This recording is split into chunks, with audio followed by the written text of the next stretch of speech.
Welcome back, and tonight we have Austin here. Me and Austin are going to be doing college football tier list review for what we did before the 2023 college football season started. As you guys might remember, we did a tier list ranking, and we've got it on screen. We're going to go through what we did in the preseason, ranking these teams to see where we went right and where we went wrong. And we're going to re-rank the teams based on actually what they did. It should be a lot of fun. Can't wait to get into it. But what are your first thoughts, Austin, about what we're going to be getting into tonight? Oh, it's going to be a fun live stream. I'm looking forward to this, especially revisiting some of our mistakes that we made and going back and fixing them, and some of our things that we did get right. Because you do get things right and you do get things wrong, and as you can see by what Jeffrey has pulled up right in front of us, though, we did make some big mistakes in the preseason, but that's what the preseason's for. You learn and you live. And we're here to fix it now. We're here to get it right for you all. I'm looking forward to this, Jeffrey, and it'll be a fun memory stroll down memory lane. Oh, it's going to be fun for sure. Will is in the chat. Hey, appreciate you being here, Will. We got CarCast 49ers Top Podcast. Yo, he says, appreciate you being here. And RC as well. What's good? Only Talk Sports. Have a great show. I'll be in and out of the chat. Probably salute. Appreciate everybody for being here for tonight's show. But definitely, as you can see, college football, playoff contenders. Most of these we got about right. You can't really complain too much. Georgia, Michigan, Ohio State, Alabama. They were in the conversation, especially Alabama and Michigan. They made the playoff, but Georgia and Ohio State, they were close. They were right there, but then you've got Clemson and Penn State. Penn State wasn't too bad. They were close, but Clemson ended up not doing that well compared to preseason expectation. What are your thoughts on our CFP contenders rankings, Austin?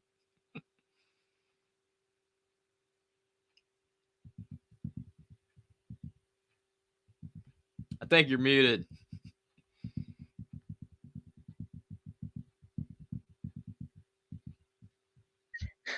Love the support for context. Sorry about that. Muted microphone. Anywho, this is live, people. Anyway, so anywho, we're doing, for those of you who are there the first time, understand what this concept is. But if you're new and you've never seen something like this, just to explain it real fast, we did a tier list putting where we thought every team was.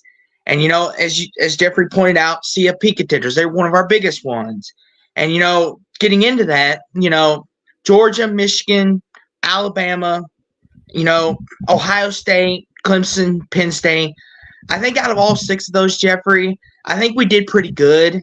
I would take back that Clemson one if I could, but I think it's because Clemson's been such a valuable of consistency, kind of like the New England Patriots. You're just like, the Patriots, they just don't die. They don't go away.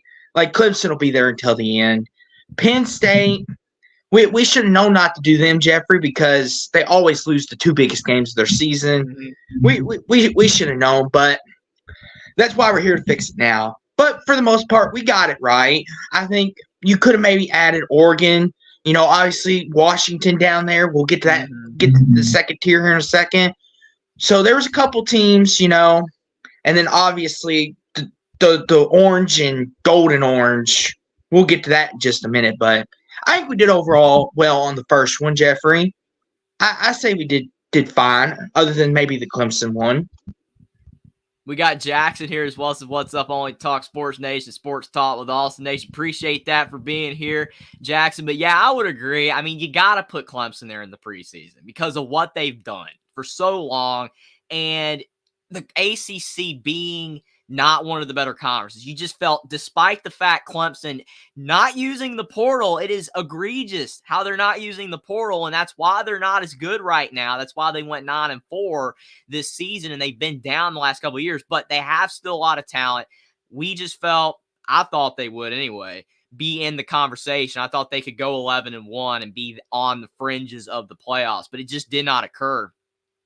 Yeah, Jackson's Clemson, basically Patriots of college football, like you mentioned, Austin. I don't mean that in a nice way. Well, to be fair, though, the Patriots have fallen further than Clemson right now. The Patriots are awful.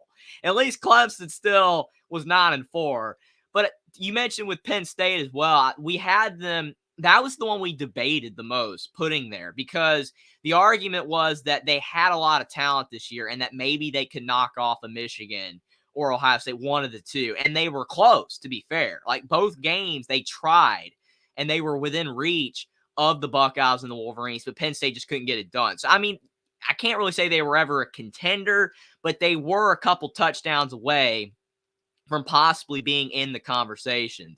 But with Clemson, yeah, they were the one that definitely disappointed the most. And like Will said, Clemson lost the benefit of the doubt after this season. I agree. I think people are going to start treating them differently now. I guess, excuse, that they're still among the elite, like, because of what they've done, basing off the past, like, they're still elite. It's gone. They've had too many seasons now of not being one of the 4 best teams in college football that I think people are going to start fading on them. But I think, to your point, we did really well with the CFP contenders for the most part. Now, the New Year's 6 contenders, we got USC, LSU, Oregon, Tennessee, and Washington. In hindsight, this wasn't awful for the most part. I know it looks bad, but Washington, even though we didn't put them in CFP, they ended up being really, really good. And then you talk about Oregon. Yeah, they made the NY6, but then Tennessee and USC, not that great. LSU was all right this season, but what are your thoughts, man? Oh, Jeffrey, remind me to never buy any of that Tennessee hype over Alabama again, because Jeffrey, I think even you would agree with me. I think we kind of got a little high on Tennessee, so to speak, because of that great season that they had, and we gave them the benefit of the doubt way too soon. And we thought, with Joe Milton and the offense that they had around Hendon Hooker, we thought, okay, Joe Milton, he may have been bad at Michigan, being nice, but maybe at Tennessee, it's a different scenery, different change. We see it all the time with quarterbacks. Maybe with Tennessee being more stable and bringing in a lot of talents that are in the SEC, they might go 10-2, possibly 11-1, and be in the NY6 because of their schedule, and plus Tennessee has beaten Bama already, so they know that they can get it done. In hindsight, we shouldn't have done that. USC, theirs was basically, we were buying the hype of Caleb Williams being everything that they said they were going to be.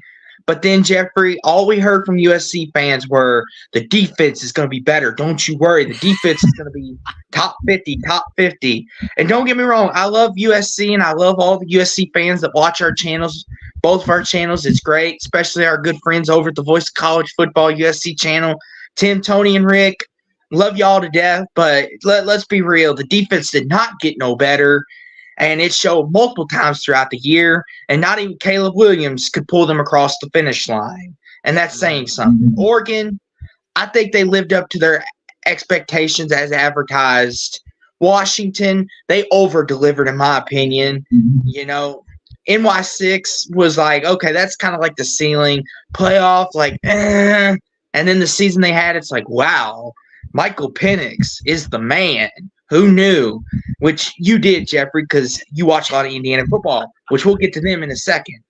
But then LSU, they were kind of interesting because they did this to us last year, if you remember, Jeffrey, real quick, where they had those 2 losses and then they beat Bama, and it's kind of like, could they sneak in? Could they possibly, if they somehow upset Georgia, we were like, LSU, they brought a lot of people back. Jane Daniels, who won the Heisman. Malik Neighbors might be a top 20 pick in the draft this year based off what he did at LSU if he decides to go. And hindsight, Jeffrey, the LSU one wasn't that terrible because they could have, if they would have beaten Bama or beaten Ole Miss, maybe they could have snuck in that conversation. But overall, this one wasn't as bad. The USC and Tennessee one, I wish we could take back. Yeah, I mean, the thing is that in all actuality, LSU and USC should have been NY6 contenders because they had the quarterbacks, right? I mean, you've got Caleb Williams, you've got Jaden Daniels, and both delivered, especially Jaden Daniels. He won the Heisman. I mean, he was fantastic, even though I do believe Penix Chet had a big argument there. He should have probably won because he won the games, but Daniels had the stats. And it does seem like the Heisman's kind of becoming a stats award. But when you have Caleb Williams and you have Jane Daniels, yes, both these teams should have been at least NY6 contenders, but the defenses for both these teams were so bad that it prevented that. So I don't really think we were really off. I just feel like, we were looking at the quarterbacks they had and the offenses, but unfortunately, the defenses were so bad they couldn't get it done. LSU ended up being pretty solid. They were close, so it wasn't a bad pick. But USC, that loss to UCLA. And then UCLA goes out there, loses to Cal the next week. Really? I mean, come on. Like, that was just an ugly look for the Trojans. Definitely they should have been better than 7-5 in the regular season. I mean, that big win over, unfortunately, sorry, Austin, but the big win over Louisville, Miller Moss in the bowl game, I mean, kind of salvaged their season a little bit, but 8-5 is not NY6 contender. So it was very disappointing for USC fans. Oregon, we got that right. Nailed it. Oregon did exactly what most people were expecting. Washington, we didn't expect them to be in CFP, but we at least were high on them, especially me, because I think a lot of people are saying top 25. I was the one, I was like, Penix. You got to go with Penix here, NY6. So at least I gave him credit there. But Tennessee, I mean, they beat Iowa in the bowl game, went 9-4, but still, we were a little off there. We should have put them in top 25 team. But it is what it is. Tennessee was not bad, but Joe Milton just could not replicate what Hendon Hooker did. Yeah, for sure, Jeffrey. And it's going to be interesting to see if we do this again sometime next year in the preseason where we have all these teams again, see if we get caught up in the preseason hype. But speaking of preseason hype, Jeffrey, our next tier is top 25 teams. And the teams that we thought would be in the top 25 during the season, teams that we thought that would be, would get some good wins, but not quite NY6 or playoff team. And a couple of glaring omissions: Arkansas, South Carolina, Texas Tech. Those were some big ones right there that me and Jeffrey kind of bought in on the hype of, and it kind of bit us in the rear, so to speak. Wisconsin, Utah, we didn't know the status of Cam Rising at the time. If we would have known he wouldn't have been healthy, maybe we would have bumped him down just a little bit, because maybe we thought Rising could come back mid-season and that would help the youth propel maybe to another Pac-12 championship game. Obviously Florida State making the college football playoffs. Missing the playoffs, excuse me. Too early, Florida State fans, but almost making it. We were a little down on Florida State. Texas, another one, a team that made it. We didn't see that coming. Notre Dame, sorry, Will, if you're in the chat, they kind of underperformed this year in a way, because if they wouldn't have lost to my Louisville Cardinals, we could be having a different conversation with them right now. And then the heartbreaker against Ohio State. So Notre Dame, I think we got them right, but in all actuality, if Notre Dame wins those games, they could have been in the NY6 Bowl.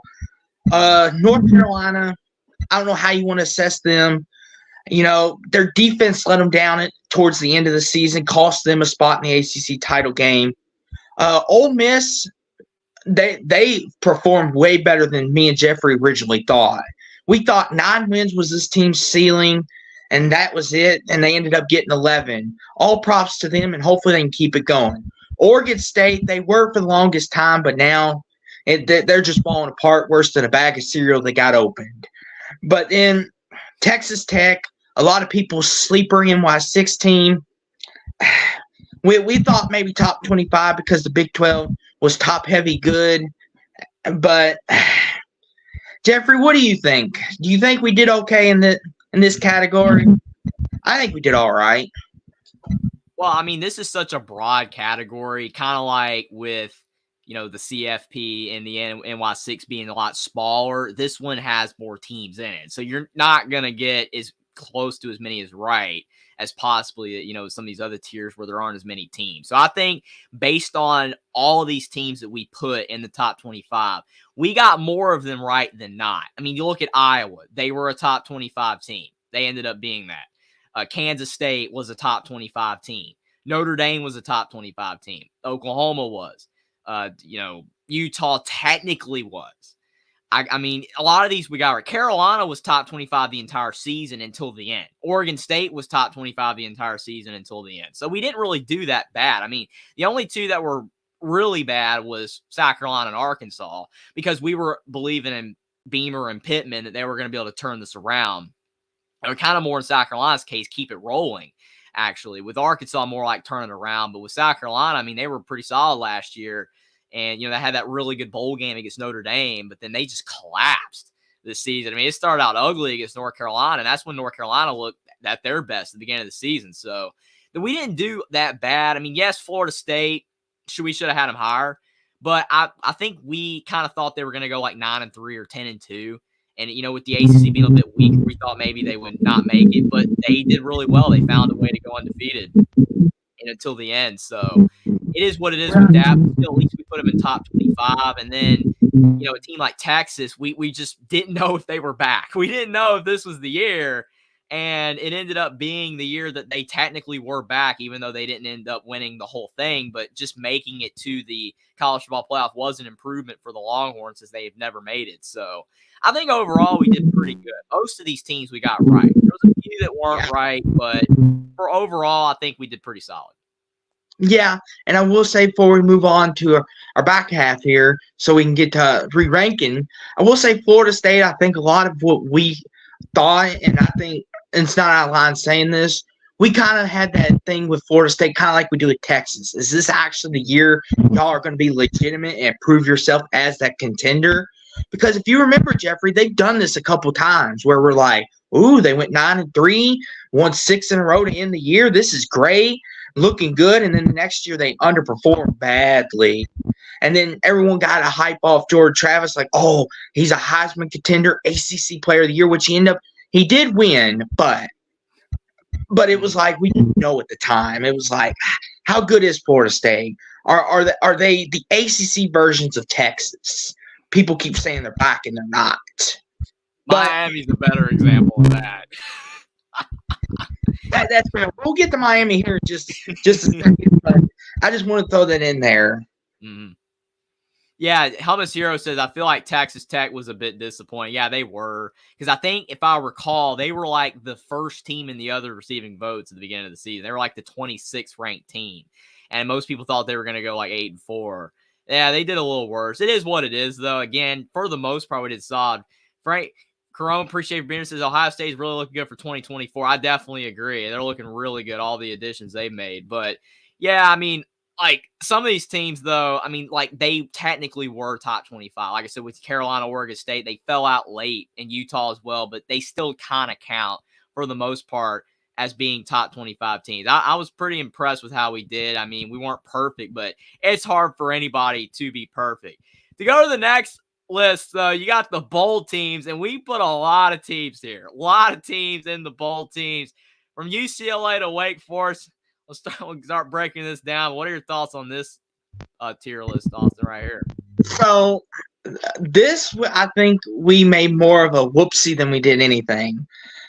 Obviously, TCU's the first one that jumps off the board. Mm-hmm.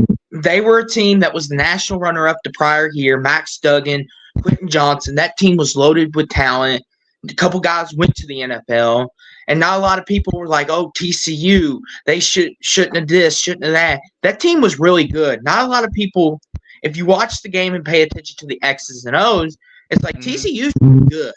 Like, let's not underestimate them. And it's like, and me and Jeffrey were like, they are the national runner-up, though, but that we put some respect on their name. And in hindsight, this isn't a bad choice. It's like, it's the national runner-up. You really can't put them in almost bowl. But let's be realistic here. Illinois, another disappointing team. Boy, oh boy, Luke Altmaier for the Illinois quarterback. A lot of people had their doubts about him. And I believe, Jeffrey, you were one of them. If I remember correct, I think you were one of his biggest doubters. Mm-hmm. And you're right. Minnesota, I don't know how you want to treat them because they snuck in. I mean, because with their smart. That should not count. Like, Minnesota got in because of their smarts. Washington State, They fumbled down the stretch of the season. We should have technically gotten that one right.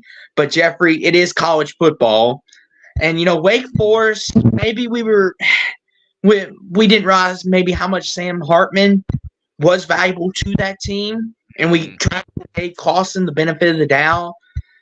Pitt, that maybe this was their 1 year off. Texas A&M, they were a bowl team. Baylor, good grief. I mean, spoiler alert, they're going in the dumpster when we get there. But Auburn, Duke, Kansas, Florida. Florida was one, Jeffrey. They should have made a bowl, but they kind of choked that away. Would you agree? Oh, Florida should have technically counted. But go ahead. I mean, my biggest takeaway from this is that we were very close with a lot of these. I mean, a lot of these teams went like 5-7. They were kind of like TCU, Illinois went 5-7. Like they were very close to making a bowl game. And like Hummus Hero said, you guys got Minnesota Crown a technicality. I mean, we did. I'm not really counting it though. To me, like they're not a bowl team. The APR score getting them in at 5-7. I mean, that's just not fair. Like Rutgers as well. I mean, I know Minnesota won the bowl game, but they were playing Bowling Green. Ironically, who Minnesota lost to when they were a better team a few years ago. Like that's just ironic. Zero. It does not feel good to get that right. Yeah, the Press Raiders fan, appreciate you being here, says this list is every single college team, all the Power 4 teams, or the Power 5 this last year, the Power 5. We're not doing the group of 5, but we didn't do in the preseason, and we're just going over and we're going to re-rank them. But appreciate you for being here. But yeah, Louisville, they should have been higher. Louisville should have been higher. I will give you credit there, Austin. They should have been higher, but I mean, they made a bowl game. So at least we said they were going to be a bowl team.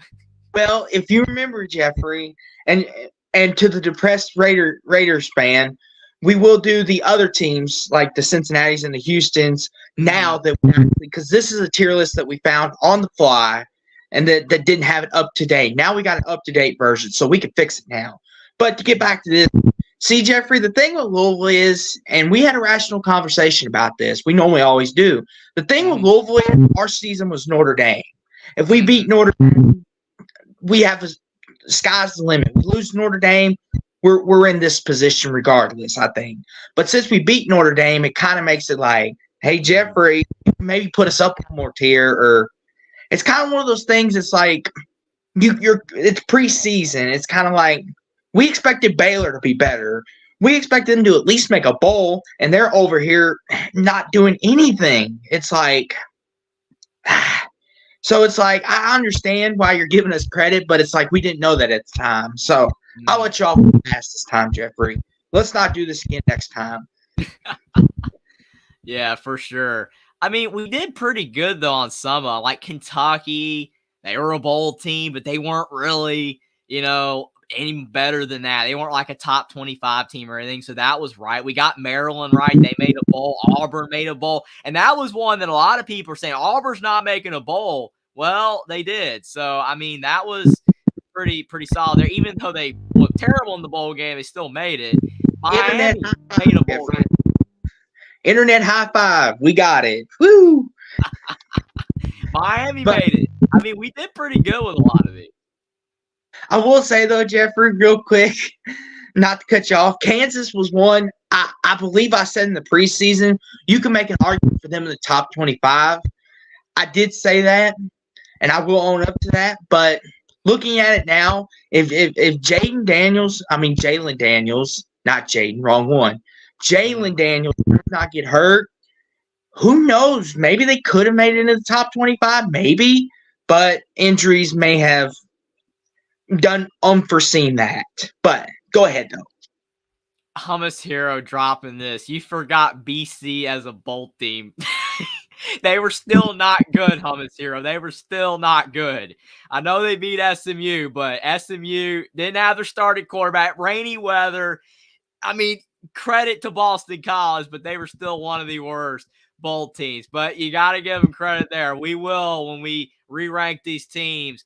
in a bit, we are going to put Boston College as a bowl team because they made it. But if they were in the SEC, they wouldn't have made it. But it is what it is. But, yeah, I mean, still, I'm pretty impressed. I mean, we did worse in this tier, but still, there's just so many teams. You're going to get a few wrong. Baylor was definitely one that was ugly. Wake Forest as well. Wake Forest, I almost didn't put. I think we really debated that one, if I recall. And I was like, should we put them in almost bowl team because they lost so much? But it's just when you're dealing with a guy like Dave Clawson who is consistent, right? And he's always getting them there no matter how small the talent is there. The talent pool is in Wake Forest. They usually get there. Same with Pitt. Like, we were just backing the longtime coaches, Pat Narduzzi, Dave Clawson, that they would get it done. I don't really feel like a lot of people in the preseason disagree with either of those selections. Like, I feel like Pitt, Wake Forest, most people expected that they would sneak in. Now, Syracuse did. They made a bowl game, but, man, they played bad in it. That's South Florida. I picked Syracuse, too. Worst mistake ever. Why did I pick Syracuse to beat South Florida? Horrible, but they made a bowl game, so we got it right. Yeah, and I will say, Jeffrey, I think the way me and you think too, we've seen so much of this winning from those guys. We were kind of like, we kind of give them their credit, as some people have the approach of, which is not wrong, but some people have an approach of, if you haven't won anything major, it's kind of like, We kind of looked at it as, Pat Narduzzi, Pitt's always a great team, especially at home, which unfortunately we experienced that this year. I don't ever want to go to Pitt again. And don't ever put us on the CW again, okay, ACC? You hear me? Don't put us on the CW. And while you're at it, leave North Carolina off of it too. But that's just rant. But, yeah, I think that's more the reason why we put them there. We back the good head coaches instead of, let's put in Tom Harry, who hasn't won a first-year head coach. Let's do that. But you get my point. Yeah, it's hilarious, though, to me that Louisville lost at Pitt, but North Carolina won at Pitt. But then you talk about North Carolina losing to Virginia, but Louisville beat Virginia. Like, you can't make this stuff up. And the CW, why? I mean, no. The network is cursed. I think only one favorite won there all year on that network. All the underdogs won. All of them, besides, I think, one. It was like a weird game or something like that between like Wake and Virginia. That's like both teams are so bad that, like, of course, it's going to go as expected there. But I mean, it's just, it was messed up how crazy the CW was this year. I agree. The Press Raiders fans says UNC wasted Drake May. When you have Drake May at North Carolina, when you have Caleb Williams at USC, you've got to do more with them. These teams wasted their QBs. You could have done so much more if you had a defense. But all these LSU, UNC, and USC let down their quarterbacks the most this year with their defense. Absolutely abysmal showing by all three of the team's defenses. He also says as well, Cal somehow made a bowl game. Yeah, Cal, they got it done. Like, unfortunately, I picked them to win the bowl game, and they didn't. But that was awesome that they were able to find a way to make a bowl game. But still, like I said before, I thought we did pretty solid with the bowl teams. Got a few wrong. Do you have any more thoughts before we move on to the almost bowl teams? No, I just think overall, Jeffrey, this is one of the more harder ones to predict.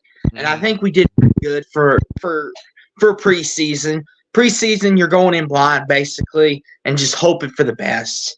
But I think we did pretty good overall. Now on to the almost bowl teams, the teams that we thought would be come up just a wee bit short. And let's talk about it. Let's walk through this. I'm sure Jeffrey made some atrocious picks as well. We did.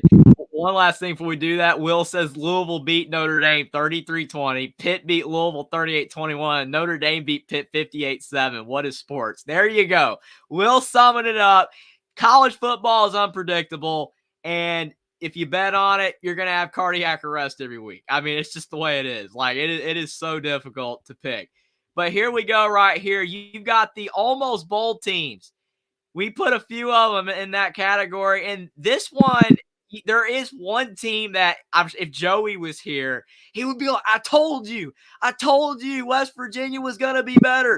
Why did you do that? Yeah, that we messed up there.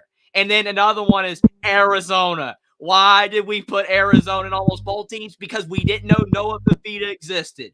Nobody knew Jeffrey, Noah Fafita was going to go out there and ball out in the second half of the season. But other than that, a lot of these other ones we did do pretty right. Jeffrey, why in the world did we put Vandy in there? Why? Explain to me that one. I'm looking at it now and I'm like, what in the world were we thinking? Vandy Yeah. was terrible. Vanderbilt went 2-10 and 0-8 in the SEC. They were bad. I mean, this is like old Vanderbilt, like the late 2000s Vanderbilt. They were horrible. I think we thought Clark Lee, they had a decent year. But the big thing for me is I didn't notice that Mike Wright transferred to Mississippi State. That's tough.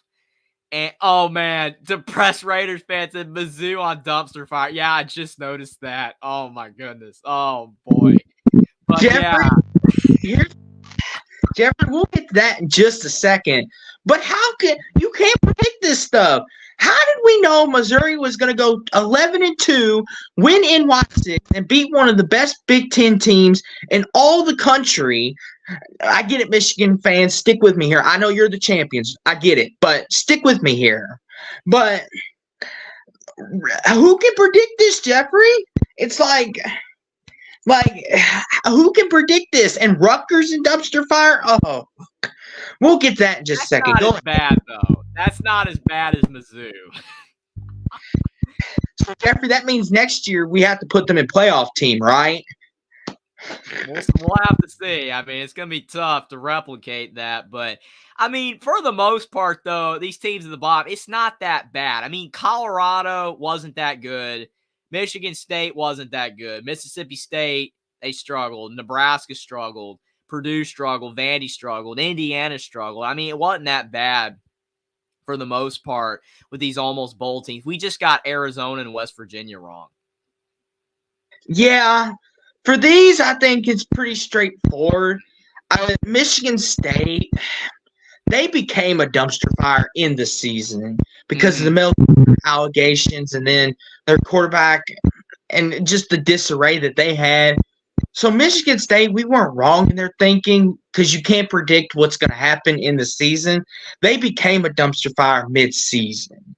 But like Nebraska, they truly were almost a bowl, but they lost some games that maybe they shouldn't have. Purdue, they went 4-8, but I don't. We got that on maybe a technicality. You could make a case they were dumpster fire. There's a case for a lot of these, like Purdue, Colorado, Michigan State. There's an argument that they were a dumpster fire, but there's also an argument that they weren't completely abysmal either. I mean, a team like Nebraska, we nailed that. Nebraska should have been a bowl team. I mean, what happened down the stretch there? We're like, wasn't Nebraska like 5-3? I mean, all they had to do was win one of their last 4 games, and they lose them all. And it's like, oh no, Scott Frost all over again. Unbelievable. But Nebraska was close. I mean, the thing is, like, to me, the only team that I feel bad in retrospect putting in the almost bowl teams was West Virginia, because only reason I didn't have him as at least a bowl team is because Neil Brown. I just didn't trust Neil Brown. But West Virginia had a decent-looking team on paper. But Arizona, we didn't get that wrong in a way because no one expected it. Nobody did. It's because Noah Fafita came in at, I think after like game 4, because Jane Delore was starting quarter at the end of the season. Arizona was terrible. I think they lost to a bad team. I forgot who it was. They lost to a really bad team. And then Noah Fafita came in and just started balling out. That loss to USC, that was the game that woke people up because they didn't win the game, but he just was on fire. And I know USC's defense, but right on top for Tim, talking about USC's defense. Appreciate you being here, Tim. Says hello, Austin to Jeffrey. But yeah, Arizona came on after that, and Noah Fafita just balled out, and now everybody knows who he is. And won against Oklahoma. I did pick him against Oklahoma in the bowl game, but I think no one expected Arizona to be that good. So I feel like we deserve a little bit of credit there that just kind of hard to predict when you didn't know that Noah Fafita was going to do what he did because no one even knew who he was. But West Virginia is the only one that I'm a bit frustrated with. We should have at least put him in bowl team, but it is what it is. It's hard to trust Neil Brown, but now he's kind of gotten a little bit of a pat on his back. Yeah, and before we move on, Mississippi State, I think we kind of nailed on the head. I believe they went 5-7. Mhm. You know, they almost made a bowl, and for them, this was like almost a rebuilding year because of, God rest his soul, rest in peace, Mike Leach. Yeah. One of the funniest guys in history. He'll always have a spot in college football hearts and minds. But this was kind of a rebuilding year for Mississippi State. So for them, it's kind of like you could kind of give them a pass. If they would have been like too terrible, it's kind of like, and it was kind of a rebuilding year. They got to find their new identity. But overall, West Virginia and Arizona were the two, like you said, that we kind of maybe slept on a little bit. And Jeffrey, I must say this. I'm glad you talked me off that Colorado ledge. I was going to put them in the top 25. I was behind the Deion Sanders. You were this close to NY6. Like, it was close. I'm like, whoa, no. We're talking about a team horrible last year, 1-11. It's Deion's first year coaching in the Power 4 level, Power 5 level. And I'm like, all these transfers, they got a terrible O-line. I don't know. I think they're not going to make a bowl. I'm so glad we did because we nailed Colorado. I will say one more thing, though. Indiana, I know some people are going to say dumpster fire for Indiana. But the Hoosiers were 3-9, and they lost their last 3 games to Illinois, Michigan State, Purdue by 3, 3, and 4. So they were technically only 10 points away from being a bowl team. It is what it is. They didn't win those games, but they were very close. So I don't think they were an absolute dumpster fire. But and Jeffrey, not to cut you off, sorry about that. And technicality, they took Penn State to their limit in Happy Valley too. Not that's something that they could tip their cap to. So a dumpster fire team like that would not have done that. So I agree. They do deserve just a wee bit of credit, just a wee bit. Jeffrey, it's prime time. It's always prime time. 24/7 a day. Get the swag out. That's hilarious, man. But yeah, everybody is talking about it in chat, though. The biggest whiff we made, we did pretty good for the most part on this list, not getting many teams that wrong except Missouri. That was the one. And I don't know why we didn't even at least put them in almost bowl team. I really don't. Why did we put them in dumpster fire? Because, did we really think they were going to go 3-9 or 2-10? I don't know. So here's the thing, Jeffrey. My preseason prediction, I don't know what you made for them. I'll my preseason prediction. I had Missouri 3-9. God rest my soul, but I did. I was like 3-9. This is gonna be terrible. Like Missouri just looked like they were going in the wrong direction, and it was just like I'm not having much faith in this team. And it's like, and then we kind of talked each other into it. It's like, and it's like one of those things too, Jeffrey. They're in the SEC. It's not like if they were in the Pac-12, Big Ten, you can maybe make an argument. Hey, can Missouri get to 6 wins? Sure. But in the SEC, it's kind of like, especially what helps from Jeffrey is they missed Alabama, but they did take Georgia down to the wire. Now, that is a tip in their cap, but they did miss a lot of the better teams actually, no, they didn't. They did play LSU. They did play the Bulldogs. I don't think they played Ole Miss, but they missed a couple teams. But for the most part, their schedule was pretty good for them. And plus, that Kansas State victory really helped set the tone. That was one of the more surprising victories, I think, all year long, in my opinion. What are the chances makes that 61-yard field goal again? Probably not very good. But go ahead. Yeah, that was a fantastic kick by Mevis. 61-yard field goal. Record in the SEC. Never been done before, and they got that win. That's when Missouri got on the right trajectory. Like, if they lose that game, how their season would have gone, no idea. Would they have been anywhere close to as good? I don't know if they would have. Maybe they'd have been like 7-5 or something like that, or 6-6. But it is what it is. We just did not think about Luther Burden and Cody Schrader and Brady Cook and thinking that offense was going to look that good. And their defense, while not one of the best in college football, it wasn't that bad either. And Eli Drinkwitz had done nothing in the previous seasons of his tenure to showcase that Missouri was going to be anything more than a, close to 500 team. But yeah, they exploded. They were awesome this season. A few other that we got wrong. Obviously, Rutgers made a bowl game. We put them in dumpster fire. But, I mean, that wasn't horrible because a couple results go the other way. Rutgers could have been 4-8, 5-7. They wouldn't have made a bowl. But Rutgers did make a bowl. Got to give them credit there. We got Boston College wrong. Yes, they made a bowl game. But still, they're terrible. BC's not good. Jeff Hafley, he's just like, man, I'm so glad our schedule was so easy. I'm just so glad we skated by and somehow got 6 wins. Because that's what that was. They were barely beating Holy Cross and Army. Like, they were beating horrible teams by like 3. So they just skated on thin ice to get to a bowl game. They were the worst bowl team. I know they won, but I still believe they were the worst bowl team. But credit to the Golden Eagles. Cal somehow made a bowl game because they beat UCLA at the end of the season. When they lost to Auburn, I thought they weren't going to make it. But then they somehow beat UCLA. UCLA played terrible, and they got in. So that's awesome there for Cal. Georgia Tech, we got wrong. Iowa State, we got wrong because they made bowl games. Northwestern, we got wrong. But we did get Stanford and Virginia. But Virginia Tech made a bowl game. So I feel like this was our worst list. We did pretty bad here because there was a lot of teams that we had as dumpster fire teams that made bowls, but the worst one was Missouri because they did really well. Yeah, Jeffrey, to put a bow on this, I think, like you said, BC, they were one that overperformed, like you said. And then when they beat SMU, now everyone's giving you grief about it. You're never going to be able to live that one down, Jeffrey. Just to let you know, that one's going to follow you in infamy right there.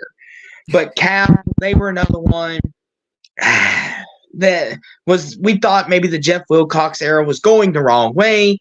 Georgia Tech, they're a team that we didn't really know about. Iowa State, I don't know what made us think about them being there. Missouri was our biggest whiff, of course. Northwestern, Jeffrey, I think they had an angel watching them this year because nobody expected them to be this good. Because I remember, Jeffrey, when we talked in the preseason and looked at their schedule, I was trying to get them 4 wins, and you were like, I just can't see it. Where are you finding these 4 wins at, Austin? And I'm like, maybe they can upset Duke. Maybe they can upset Illinois, something. And you were like, they might be lucky to win 2 games. I think a couple people had them going 0-12. And it's like, I don't know if they'll be that bad, but Stanford we nailed. Virginia, I think we nailed. Virginia Tech was looking like a dumpster fire, but then Brent Pryce was like, oh, no. We're going to fix this now. Mm-hmm. And it kind of ruined that pick, but overall, I think we did okay.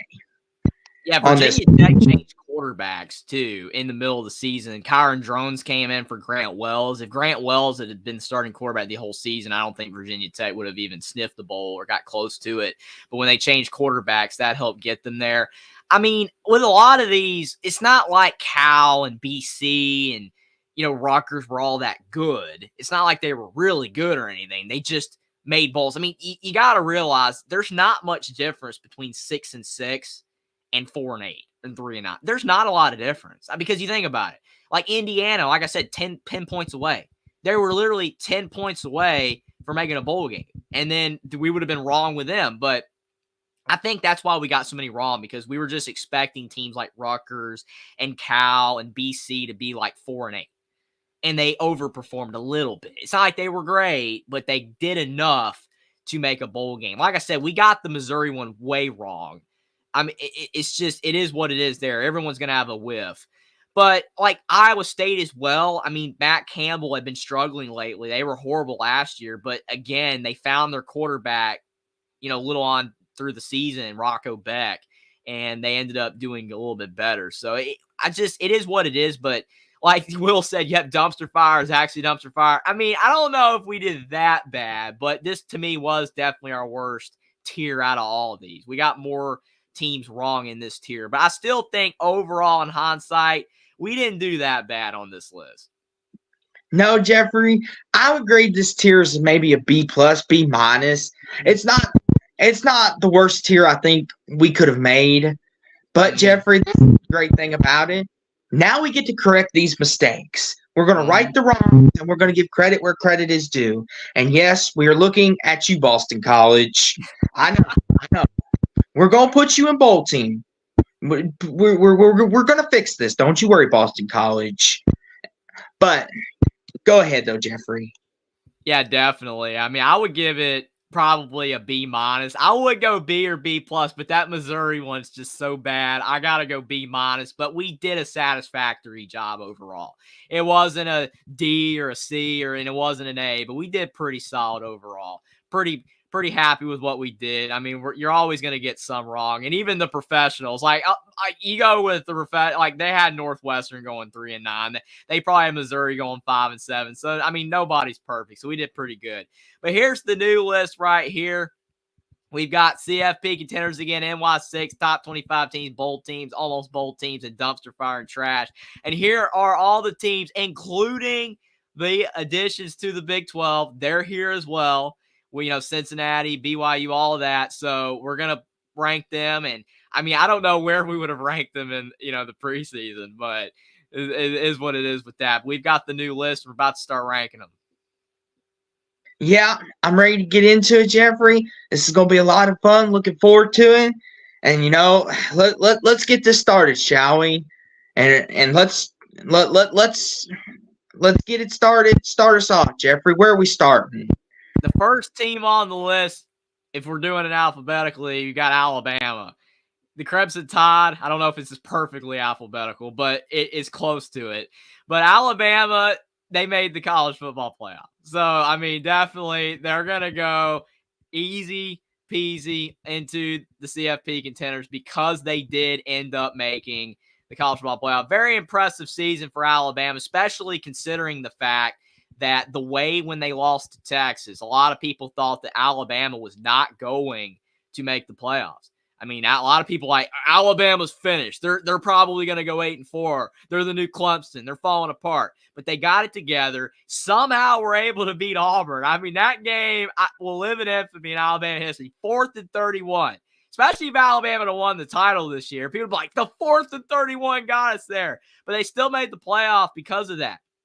Because I know that they beat Georgia, and that was very impressive. But if they don't beat Auburn with the 4th and 31 play, they wouldn't even have gotten in if they beat Georgia. So it's crazy.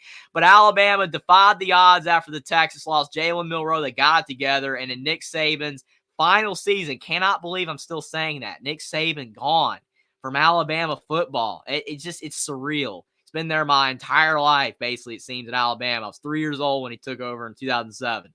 But Alabama, they made the college football playoff. Very successful season. Yeah, no arguments here, Jeffrey. You summed it up pretty good. I would add that maybe, even after what looked like maybe could have been a failure of a season to some Crimson Tide fans, which 10-2 to me is not a failure, but some Alabama fans, as we know, are a little out there and they think 10-2 is terrible, but they are in CFP contender because they did make it, and they're one that's definitive, and no arguments needed for them. Mm-hmm. Yeah, up next we've got a debatable one because Will bring in the argument. Would you say Arizona is NY6 contender? They should have been there instead of Liberty. I mean, unfortunately, it is what it is. With you got to have the group of 5 team. In the New Year's Six. But, man, why did they not go with SMU? I know SMU didn't start the quarterback, but if SMU was in that game, I would have believed that the starting quarterback would have played. And SMU, they would have got blown out against Oregon, but maybe it'd have been a little bit better. Liberty got destroyed. As depressed Raiders fans, how did Liberty even make it? They got exposed. Yeah, that was ugly. But Arizona, I mean, they didn't make NY6, and they started out rough, but they came on down the stretch. Like I said, with Noah Fafita coming in, it's very debatable whether you want to put them in NY6 or just top 25. What do you think, Austin? So I can see the argument for the NY6 because they did come down the stretch looking really, really good.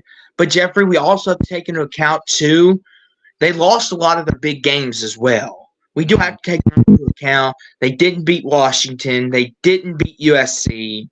That kind of does hinder it just a little bit. But they did have that great win over Oklahoma in the bowl game with the 6 turnovers. All credit to them. Noah Fafita, fantastic. Arizona's found their next quarterback unless he transfers. It goes to Washington with Jed Fish, which would be heartbreaking for Arizona fans.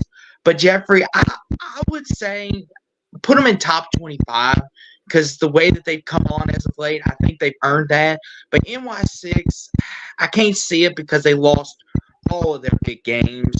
You didn't beat Washington. You didn't beat USC. Now, maybe you did win one of those. We can maybe have a little bit better of a conversation, in my opinion. Mm-hmm. Yeah, if Noah Fafita played the entire season, there's a shot if they don't lose that early game to a not very good opponent. I think Arizona might have been in NY6. They were very impressive. It was awesome seeing how well they were doing. And as always, when you do good at a school like Arizona, you lose your coach. It's terrible. Kalen DeBoer goes to Alabama, and then Washington gets Jed Fish. Arizona losing their guy. They were doing so good. It's just unfortunate. We'll have to see if Arizona can keep it up. But at least for this season, definitely top 25 team with an argument for NY6. Up next, we got Arizona State. Man, there's not much else to say. They were bad. Jeffrey, fire up the dumpster. Put them in. No arguments. Yeah. They were so bad. I mean, you remember that Colorado game? That Colorado-Arizona State game that Colorado won with a field goal at the end? That was an ugly game. Terrible. Is there any redeeming qualities that maybe we could, like, not bury them too much? Or try to be nice to the poor Sun Devils, but they were dumpster fire. I mean, Arizona State, the problem, for them is that, like, it was Dillingham's first season, and he's a young coach, and I mean, he has a lot that he's going to have to do to turn around the program. I mean, it's like they can't bring in consistent talent like they were. I mean, when Herm Edwards was there, they had Jaden Daniels, they had Brandon Ayuk, they had Eno Benjamin. That was the last year they were decent. That was in 2019 when they knocked off Oregon, when they had Justin Herbert. But after that, Herm Edwards got in trouble, all that, and they just been bad. So it is what it is. I mean, looking at their season, I mean, the only wins they got were over Southern Utah, UCLA, and Washington State. And probably their most impressive game was when they lost to Washington 15-7. Like they for some reason were able to almost keep it close with Washington and have a shot to win. Washington played terrible in that game, but I still think that overall they were a dumpster fire. Like Will said, I mean, there's not much else. They were 3-9, so they weren't even close to a bowl. Yeah. Unlike Indiana, where you look at their schedule, most of the games they did get blown out in, so it wasn't that impressive. Yeah, 100% agree. And real quick, and the fact is, Jeffrey, that Washington game wasn't in the desert either. That's what made it even more impressive, in my opinion. It's like you were in Husky Stadium and you had them reeling. It'd be like, okay, it's the desert. It gets a little wonky out there. We get the whole 9 yards. But that was in Washington Stadium, and they were still able to keep that thing close. And, well, Jeffrey, I see the next team coming up. This is a mistake we're going to correct now because this is one of our biggest ones that we whiffed on. Go ahead. Arkansas, they went 4-8 and 1-7 in the league in the SEC. Not a good season at all for Sam Pittman. He's doing everything he possibly can right now to turn the team around. But I mean, losing Rocket Sanders, losing KJ Jefferson, it's not that great as of now.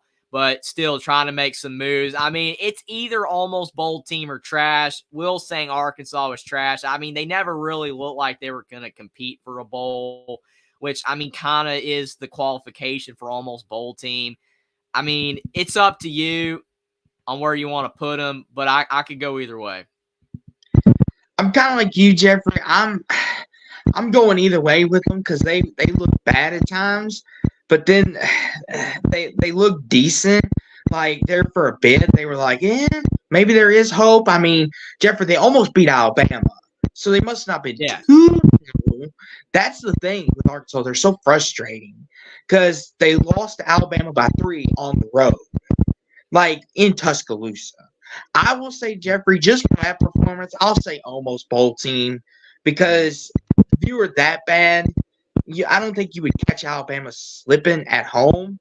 And I get this isn't the Bama Bowl, but I would put Arkansas on almost bowl team. But if you want to put them in dumpster fire, we can.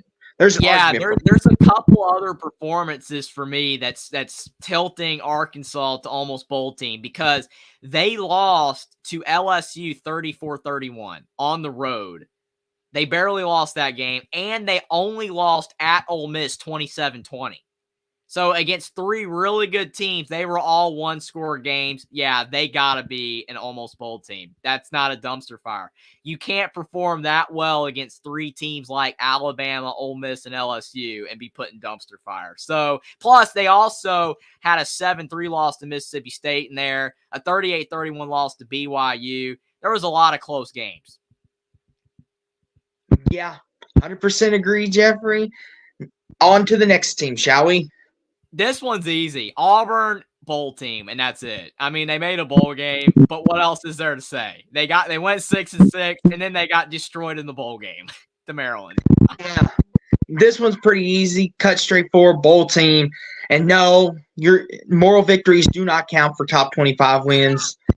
You stop doing that, Auburn fans. We get it. You almost beat Alabama, but you had incompetent play calling at the wrong time. Next. Yeah, I mean, there's literally nothing else to say. Like, they didn't win. As close as they were to beating Alabama, they had a 99.9% chance in the FBI predictor in that game on the 4th and 31 to win. They didn't win, so it doesn't count. But up next, we got Baylor, who went 3-9 and 2-7 in conference play. Very disappointing season for the Bears. Dave Aranda in a whole lot of trouble.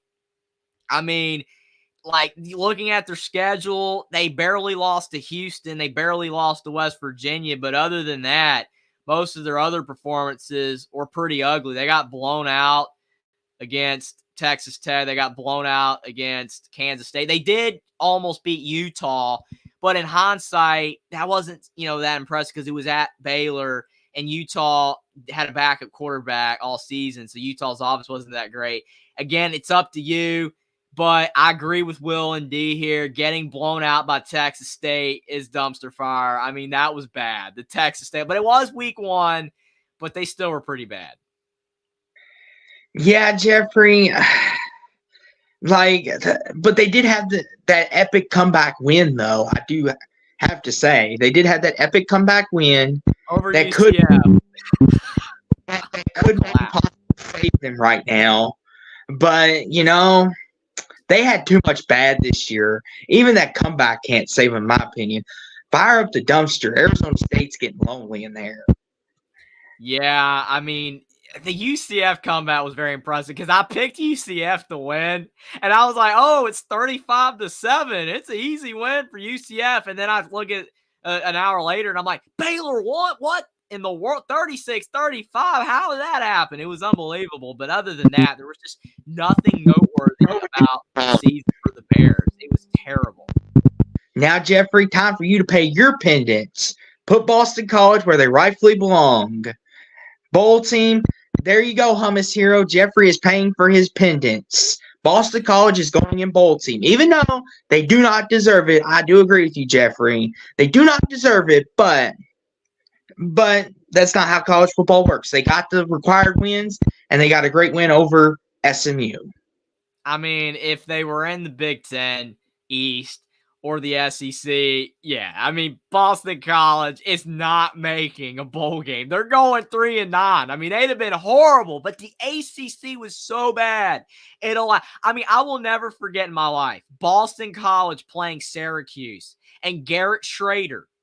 He was out. And the backup quarterback for Syracuse threw for a grand total of 37 passing yards and 4 interceptions. And Boston College won by like 7. It was like 17-10. It's like if Syracuse had Garrett Schrader, there's no way Boston College wins that game. So they barely made a bowl game. It is what it is. But since they got there, we got to put them there. Congratulations yet again to Boston College for your terrible season that somehow ended with 6 wins. Up next, we got BYU. I mean, BYU was 5-7, 2-7 in the Big 12. It looked like for the most part that they were going to make a bowl game, but then they collapsed down the stretch. I mean, to me, it's almost bowl team. Yeah, I agree, Jeffrey. You could put them in almost bowl. I'm in agreement with you. No arguments here. They just pulled in the Nebraska and collapsed down the stretch.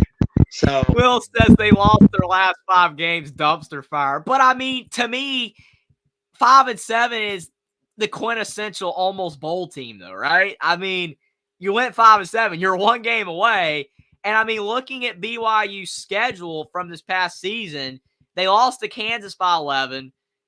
They lost to Oklahoma by 7, and they lost to Oklahoma State by 7. So they're by 6. So they had 3 games where they were literally, 1 score away from winning. I mean, that to me is like almost bowl team.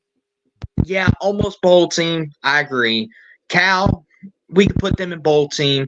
Not much else to brag about with them as well. They're a team that they made the bowl. I don't think there's any other discussion for them. Now, Yeah, these 6-6 teams are the easiest. Like, they made a bowl game. There's nothing else you could say. It doesn't matter how bad or good they were. They made a bowl game, so you got to put them there. Now, Clemson, there's an argument for Clemson. So what do we want to do with Clemson, Jeffrey? Do we want to put them in top 25, or do we just want to slide them into bowl team? I don't think NY6 is the proper place for them. No. They're either bowl team or top 25. They finished 20th in the rankings, which I know there might be a little bit of bias there because Clemson is a brand, which is why they finished. Because it's like Texas. A lot of people are like, why is Texas ranked or Tennessee ranked all the time when they're like 8-4? So, I mean, they're, again, probably a little bit of bias there with Clemson being, for the last 10 to 15 years, a really good program. But, I mean, looking at what they did knock off Notre Dame. They did knock off North Carolina. So, I mean, those are a couple decent wins there. I expect Notre Dame's a good win, obviously, but North Carolina was a solid win.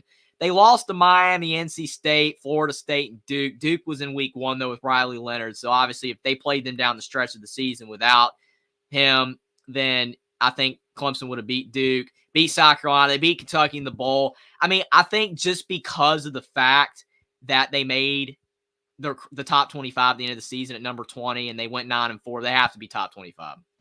Yeah, I can get with that. Top 25, most certainly. UCF, Jeffrey, they're an interesting team because they're like the Jekyll and Hyde, like Jackson always says. They're the Jekyll and Hyde of the Big 12. So how do you want to grade them? Do you want to put them in top 25 or do they belong in just bowl team, in your opinion? Because they had that great win over Oklahoma State, but then they had the head scratcher to a team that we just put in the dumpster fire. How do we want to grade them? UCF, they went 6-7, so they're just a bowl team. I mean, they didn't have that good of a year overall. They made the bowl game and they didn't win it, so there's really not much discussion there. I know that they were up and down, and they deserve some credit for being competitive against some of the better teams, but they also had some bad losses. I mean, the Baylor loss, not good. I mean, that was just very bad. So I think, like Will said, they're definitely a bowl team. Yeah, Kristen Moore, appreciate for being us as top 25 on Clemson. And Tim, appreciate, says, I love the Young Guns group, my favorite people. Appreciate that, Tim. Love doing live streams with Austin. Will, got some great content coming for sure, but appreciate you for being here, Tim. And it's going to be a lot of fun going through the rest of these teams. But yeah, UCF, I think, is definitely cut and dry bowl team. Yeah, I agree, Jeffrey, 100%. Now looking at it, realizing they finished under 500, it kind of wipes away those good wins they did accumulate. Duke, they're another team that a lot of people that they got shocked by Duke because they were like 28-7. Oh my gosh, is Duke possibly going to be the dark horse ACC team that's going to play Florida State, or maybe Clemson gets it going again? And it's like, well, then Riley Leonard gets hurt that Notre Dame game, and then it kind of all like falls apart, and it's like, and then they had that great bowl win over Troy, which I did pick Duke in that game, and a lot of people were like picking Troy, and it's like, I don't know. I'm like, Jordan Waters, he's a heck of a running back. Hey, he's a guy that can definitely change the game on a dime. I'm like, he's going to be a big factor whether they win or lose this game. And lo and behold, he was one of the big reasons why they did get that win. But for me, Jeffrey, I could throw Duke in maybe top 25 because they had that win over Clemson. And, they did keep it close with Florida State, and they did keep it close with Notre Dame. Yeah, I think the biggest issue, though, I'm kind of with Will here, though. He says if Riley Leonard didn't get hurt, they're definitely top 25. No argument. But him getting hurt, Duke really struggled down the stretch of the season. And that Troy Bowl win is kind of, neutered down a bit because of the fact you look at Troy and the entire football team basically had a stomach bug. And all the players played absolutely terrible in that game. Duke wasn't doing anything either. But Duke, with the backup quarterback, did just enough. Troy, the quarterback for Troy, Gunnar Watson, normally throws for a lot more yards than he did in that bowl game. But his throws were weak. He could tell he was not feeling good. Duke finished 8-5, but they didn't finish in the top 25. And it's very unfortunate because they should have. I will completely reiterate, like Will said, they should have been a top 25 team because I know for sure that if Riley Leonard does not get injured, Duke's not losing to Virginia, right? It's just not happening. And if they beat Virginia, then Duke would have gone 9-4 and they might have squeaked in. And maybe they'd have beat North Carolina too. They might have been able to knock off the Tar Heels if he was in. So it is what it is. I think they got to go in bowl team just because they didn't finish in the top 25. And they performed bad down the stretch, but that's with a caveat. With Riley Leonard, they would have been. So I'll put them at the top of the bowl team. That's one of the best ones. Yeah, Jeffrey, to me, I think they belong in the top 25. But if you believe that they belong in the bowl team, we could put them at the top with a little caveat. Like if Riley Leonard stays healthy, they certainly are. That's the frustrating thing because I believe they were. I'm with you. I want to, but the end result wasn't there. It's just so unfortunate and frustrating with, a caveat like that. And it happens with a lot of teams. Like you want to put them a tier or two higher, but it's like you didn't have the results. So it's unfortunate, but I do agree. They are a top 25 team with Riley Leonard, but it just unfortunately did not happen with his injury. Yeah, 100% agree. And speaking of a team that didn't have results, Florida. Jeffrey, we know where to put them. Almost bowl team, unfortunately. They were a team that they looked terrible against Utah. We thought this was going to be a disaster. At least I did. I don't know about Jeffrey. I don't know what he thinks. I won't speak for him, but I thought it might be like, oh, this is going to be a bad year. Billy Napier, his seat's going to be cooking by game 3 of the year. But then they go into Gainesville, beat Tennessee, and it's like, holy crap, maybe Florida, maybe that was just a fluke. And then it's like they were up and down, up and down, up and down. And they finished 5-7. So almost bowl team is where they belong. And they did not win 6 games, so we cannot put them in bowl team. Yeah, the thing with Florida to me is that I had them going 6-6 this past season. In my preseason prediction, I had them going 6-6.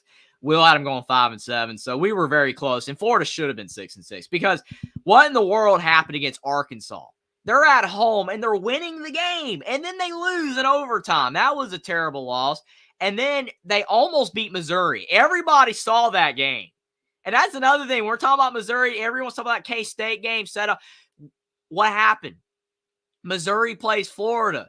And I think if I'm correct, the game was in Missouri. It was at Missouri, and Florida played well. They lost 33-31, and literally it took a field goal late again for Missouri to win. Sometimes it's just your season, right? Sometimes every game that's close goes your way, and for Florida, it did not. So, in my opinion, Florida was, on paper, talent-wise, obviously, they were a bowl team. They should have been a bowl team. But you can't put them there because they weren't a bowl team. They should have beat Arkansas and they should have beat Missouri, but they blew those games down the stretch. And I'm with you. I thought they were going to be awful after the Utah game. So credit to Florida for hanging in there and doing better, getting that big win over Tennessee. But, man, why did you lose to Arkansas at home? That was terrible. That was a bad loss. And it is what it is for Florida, but since they didn't get 6 wins, you just can't put them there. Yeah, you can't put them in bowl team. Sorry, Florida. But – oh, boy, this one is going to be one. You can feel the tension coming up. Go ahead, Jeff.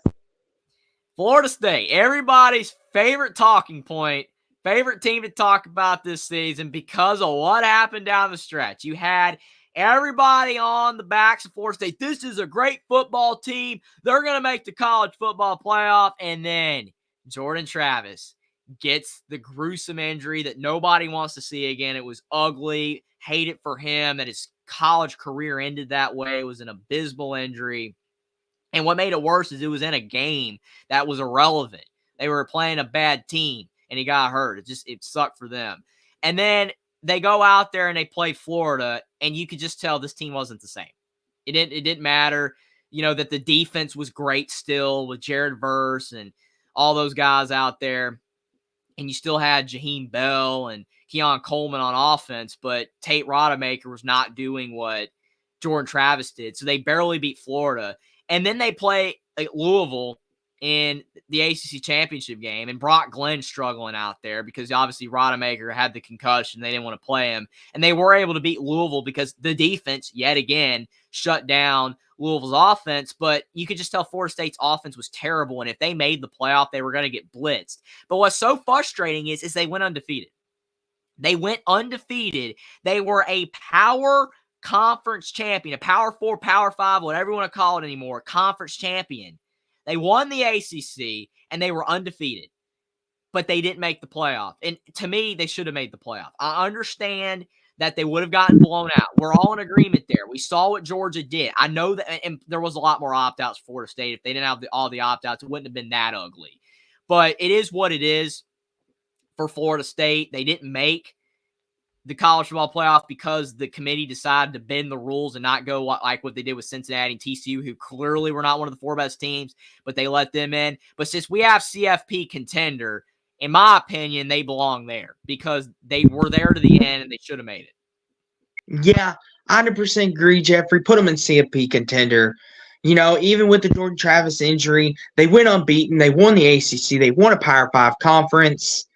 And the way the committee had been doing it, if you won a Power 5 conference, you didn't get left out. And this year they changed the rules, and it was not right for Florida State for that to happen to them. But that is what happened to them, unfortunately.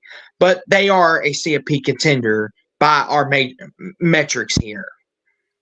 Yeah, Will says something. It's really interesting. This is a great point. Florida State should have played Liberty instead of Georgia. Maybe it would have been a good game. Yeah. Liberty, easiest schedule in the FBS, undefeated, playing a decimated Florida State team. That would have been a good game, probably. That's a really good point. And then Tim, he says, I'm so glad I didn't see the Travis injury. I never watched injury replays after Joe Theismann. Yeah, that was one of the – I've seen that one on YouTube. That's bad. That was horrible. I mean, I've seen a lot of it. Alex Smith, I saw that one. That one happened actually not on YouTube, but in real life. I was alive for that. That was terrible when he played for Washington. So in the NFL, it's just been a lot of bad injuries. It's very unfortunate that Travis suffered an injury when they were having such a great season. It is what it is. Another team, though, that's debatable is Georgia because, like Florida State, they were a CFP contender the entire season. They were undefeated. Everybody was like, they're the best team. Or maybe it's Michigan. They're the best team. But when Alabama beat Georgia, they knocked Georgia out. But there was an argument, and a lot of Georgia fans made this argument that they were still one of the 4 best teams, which they were probably. There's really no argument there. I don't think that they were one of the 4 best teams. But they didn't get in because of when they lost. Just say Georgia played Alabama in week 1 of the season and they lost, or week 2 of the season, and then Georgia wins out the rest of the way and they win the SEC championship game. They're in the playoff. They're in. But because they lost to Bama when they did, Bama won, they got in, Georgia didn't. But I think if you want to put in NY6, no problem, totally get it. But I think they're a CFP contender too because they were there the entire way and they had an argument to be in. Yeah, Jeffrey, I'm in agreement. Put them in CFP contender like we had them in the preseason. They truly were a contender until the very end. If they wouldn't have lost to Alabama, they would have been in for sure. And even then, Jeffrey, I wouldn't have been surprised if they would have put Bama and Georgia both in. Did something screwy like that. Then people would have really – that would have irritated the entire college football world. You didn't put Texas in and they beat Bama. You left out Florida State as well, and you put 2 SEC teams in there. What are you doing? Oh, man, that would have been ugly. It would have started a whole big ruckus like, oh, so ESPN is getting paid off, huh? Our suspicions are true. It would start a whole big It would Like, have been bad. but yeah, CFP contender for Georgia. 100% agree. They are one of the 4 best teams, maybe even the best team still, even though Michigan won it all. I know Michigan fans may not like that, but it's still truth. They were really good, and there's definitely an argument for sure. Georgia Tech, bowl team. That's easy. Yeah, Georgia Tech bowl team, no problem. Houston, go on and put them in dumpster fire. I'm sorry. Yeah, I'm looking at what they did. Big 12. Yeah, 4-8, 2-7. I mean, they weren't completely awful, and it was their first year in the Big 12, but Dana Holgerson got fired. They were pretty bad. Yeah, dumpster fire. And Jeffrey, they needed a miracle against West Virginia. It's time for you to go in the dumpster fire, Houston. That game was entertaining, though. A lot of people only care about the big games, the top 25 teams, but you got to give credit where credit's due. That was an entertaining game. Oh, it was a fantastic game, but still, Houston was a dumpster fire. Even you have to admit they're the first team on the dumpster fire, but they were a dumpster fire. Now this next year, Illinois, would we consider them a dumpster fire? They went 5-7, 3-6 in the Big Ten. I mean, they weren't good, and they were in the Big Ten West, but they didn't get a coach fired, and I mean, one went away. I mean, if you're 5-7, it's almost like you have to automatically be an almost bowl team if you go 5-7. Okay, put them in almost bowl team, no problem here. And now, Jeffrey, Indiana, make the argument that they should be an almost bowl team to the people that want to put them in dumpster fire, because you know that I will support whichever way you go with them. This is the thing. The things that make Indiana a dumpster fire is because Tom Allen got fired. I get that. And they went 3-9, and that was ugly. But Indiana was so close. One score away, one big mistake at the end away from possibly being able to knock off Penn State in Happy Valley, which a dumpster fire team does not do. And then in the final 3 games of the regular season against Illinois, Michigan State, and Purdue, they lost by 3, 3, and 4. So they were 10 points away from making a bowl game. They were this close. To me, that's not a dumpster fire. And I mean, you look at the fact that Indiana's offensive line play got a lot better from the previous season. Indiana's defense got better from the previous season. They were better than last year, even though Indiana went 4-8. I believe that this year's team that went 3-9 was better than last year's 4-8 team. I know Tom Allen got fired, but that's because Indiana's trying to up their game in football. They got Signetti. I mean, if this was Indiana from 5 years ago, there's no way they're firing Tom Allen. But they realize with the new Big Ten money, they got to compete. They got to do something. So I know Will's like, come on, Jeffrey. He's not buying it. I get it. If you want to put him in dumpster fire, I get it. If we do, though, I'm putting them clearly as the best dumpster fire because they were not that bad. But there is an argument to be made that they are an almost bowl team just because of the fact that of what I said. They were actually very close to making a bowl. Jeffrey, I'm going to agree with you, almost bowl team, because they took Penn State to the limit. Like, Fire does not do that. Like, and I know people are going to say, but Arizona State, they took Washington to the limit. But yeah, but if we're going to treat Arkansas with respect with the way they handle their teams, we got to do the same with Indiana, Jeffrey. Put some respect on it. Put them in almost bowl. I think we can do the worst one. We'll put them as the worst almost bowl team. But yeah, to me, that's not a dumpster fire, especially because Indiana trying to trend in the right direction here. They're looking better than those other teams. So we'll be kind of nice. I mean, Will says if Arizona State's dumpster fire, they almost beat Washington and IU's trash. But come on, I mean, do you believe Indiana was that bad? Arizona State was in the Pac-12. They lost to Colorado. Indiana was in the Big Ten East. Tougher schedule. That counts as well. Tougher schedule. Yeah. I'm with you, Jeffrey. I think people give Indiana enough credit. Good grief.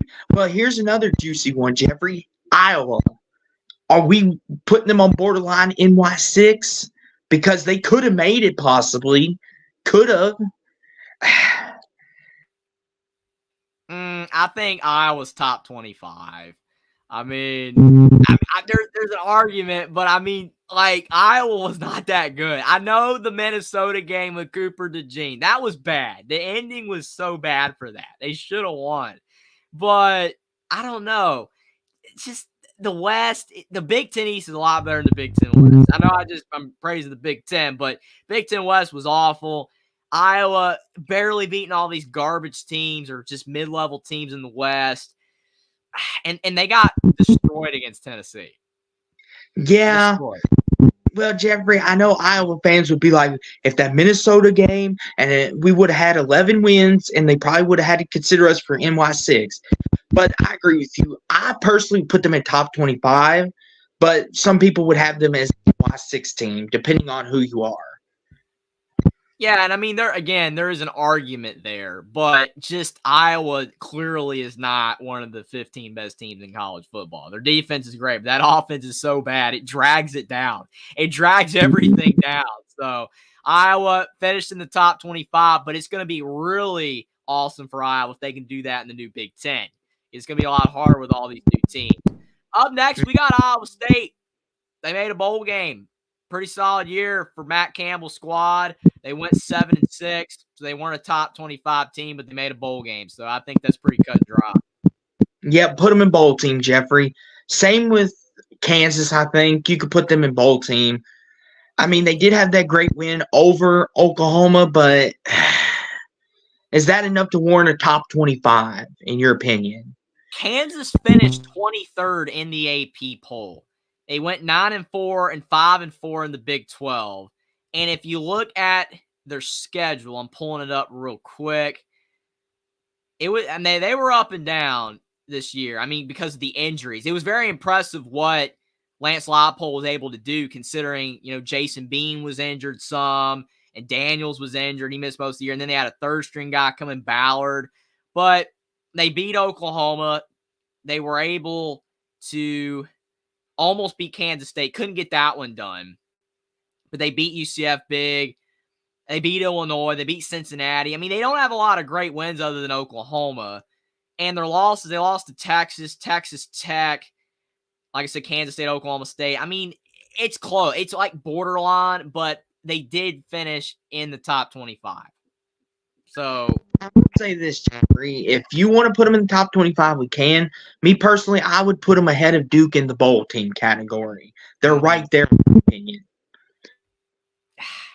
It's just tough. I mean, it's tough because they finished ranked, but rankings are subjective. Obviously, we know that with Mark Rogers, the voice of college football, like the teams ranked from 20 to like 35. There's not much difference. You could really, shuffle them any which way and it'd be about the same. So, I mean, I agree. Just because they finished 23rd doesn't necessarily mean that they actually were a top 25 team. But, and to be fair, like with Duke, how you said, and I agree with you, Riley Leonard, if he's not injured, this is a top 25 team. Well, if Kansas had Jalen Daniels, there's a good shot that they're beating Texas Tech. They're not losing that game. There's a good shot they beat Oklahoma State as well. Maybe they wouldn't have beat Texas because Texas was on a mission. And maybe they wouldn't have knocked off Kansas State, even though they only lost by 4, even without Jalen Daniels. So it's like if they had Jalen Daniels, they're clearly a top 25 team. With Jason Bean, it's borderline, and without him, with Ballard at the third string, they weren't a top 25 team. But that's the same thing with Duke. But they finished top 25. They were 9-4. Duke was 8-5. I mean, I'm with you. It's either they're the best bowl team here or they're like one of the worst top 25 teams. Which one do you want to do? I say they're the best bowl team to give them proper respect. Kansas State, they're another interesting one. They went 9-4. They won the Pop-Tarts Bowl against NC State 28-19. They almost beat Texas. If they hadn't gone for it on fourth down, who knows what would have happened. They did beat Kansas, who we said is the best bowl team. So that does really help on that side of the spectrum. I mean, Jeffrey, is there an argument for them to be top 25? Or do you want to put them in bowl team as well? I mean, they finished 18th in the top 25 poll. Kansas finished 23rd. They went 6-3 in the Big 12. And Kansas went 5-4.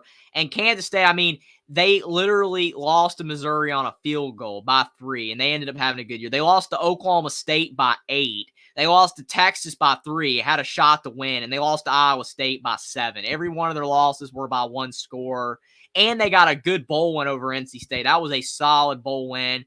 I would go with top 25. Yeah, I'm okay with that, Jeffrey. If you want to put them in top 25, we can do it. Kentucky, they're pretty cut and dry. Bowl team. Yeah. They were solid. I mean, they went 7-6, had a decent year. I mean, they found a way toward the end to be respectable, and they gave Clemson a great game in the bowl game. Just couldn't get it done. I think, they're not top 25, but definitely a bowl team because they made it. LSU, they're definitely top 25, but are they on the border of NY6 contender? This is where the debate will begin. And if Will's listening, I know he would want to put them in dumpster fire, but Will, personal feelings aside. That's a good one there because of Brian Kelly. I mean, this one's tough because they finished. Yeah, there he is. No. I mean, they finished 12th in the AP poll, which is borderline NY6. They went 10-3, 6-2 in the SEC. And if you look at their schedule, I mean, the Florida State loss at the beginning of the year wasn't that good. I mean, obviously, they got pretty much trounced in that game, but it is week 1. Sometimes take it with a grain. And their only other losses the entire year was a 2-score loss to Alabama that Jaden Daniels got knocked out of the game. If he didn't get knocked out of the game, it might have been closer. Maybe LSU has a shot. And they only lost to Ole Miss by 6 on the road. And we know how good Ole Miss finished their season. They had wins over Missouri. But outside of that, I mean, A&M was a decent win. Florida, all right. But, I mean, Missouri was their best win. But they don't really have a bad loss. There's an argument for NY6, but I think their defense was so bad that top 25 probably makes more sense. But with Jane Daniels, it's close. I will say this, Jeffrey, if you want to put them in top 25, we can, and maybe put them ahead of Arizona as maybe the best top 25 we've got to this point. I think that would be fair. Whichever one you would like to do. If you think they deserve to be in NY6, go for it. They're really close, in my opinion. I mean, it is. I'm very, very tempted to put them there, but it's just the defense. Like, they would have been if their defense was better. It's just very unfortunate for them. They finished in the rankings in the conversation, but I do think that probably the best top 25 team, at least for now, but it's very, very close. Oh boy. See, this is the problem, Austin. This is the issue because realistically, if I asked you who's the better team, LSU or Louisville, I mean, maybe you'll say Louisville, but I think realistically you would say LSU. But technically, Louisville's got a better argument for NY6 than LSU does, even though LSU's a better team. This is interesting. Jeffrey, you didn't even let me get a word out before you rained on the parade. But here's the thing. I will say, Jeffrey, in all honesty, if you're comparing the talent on the paper, LSU is better. No doubt about it. The only thing that helps our argument is we had a better defense and maybe a better running back. Quarterback, LSU's got that by a long shot. I mean, Jaden Daniels may be a top 10 draft pick in some people's eyes. Who knows? But the reason why I think you could put us not only in top 25 but NY6 contender is because we finished second in the ACC. And someone's got to go to the Orange Bowl out of the ACC if Florida State makes it. And that would have been us. So, by default, we kind of had to be there. Now, Jeffrey, I know you've been very, I won't say gun-shy on Louisville, but you've been trying to make a point that we're a product of the schedule. So, I'll say this, Jeffrey, I'll leave it to you. If you truly think we deserve NY6 contender, you could put us there. But if not, we're at least a top 25 team, especially after the year we had. I'll leave it to you. And I mean, it's tough because you let me put Indiana in almost bowl team. You gave me that, but it's just so tough because like LSU again is clearly better than Louisville, but we didn't put them there because they went 10-3, didn't make the NY6. Louisville though, like you said, by default should have made it, but Florida State got screwed out of the playoff. It's just very tough because Louisville finished 19th in the ranking. They lost the bowl game to a not so great USC team. Sorry, Tim, but I mean USC legitimately wasn't all that great. And it's like, is that really, NY6 material? Because think about it. Louisville had a shot to beat Florida State without Travis. They had a shot and they didn't do it. I mean, they should have done it. And that's the problem. I mean, like if they beat Florida State, they're in the NY6. They're there. And they didn't do it. So to me, that's just like, no, can't do it. But I mean, they still should have been there though, because Florida State should have made the playoff. It's like this, but I mean, I don't know. If you want me to put them in NY6, I'll do it for you.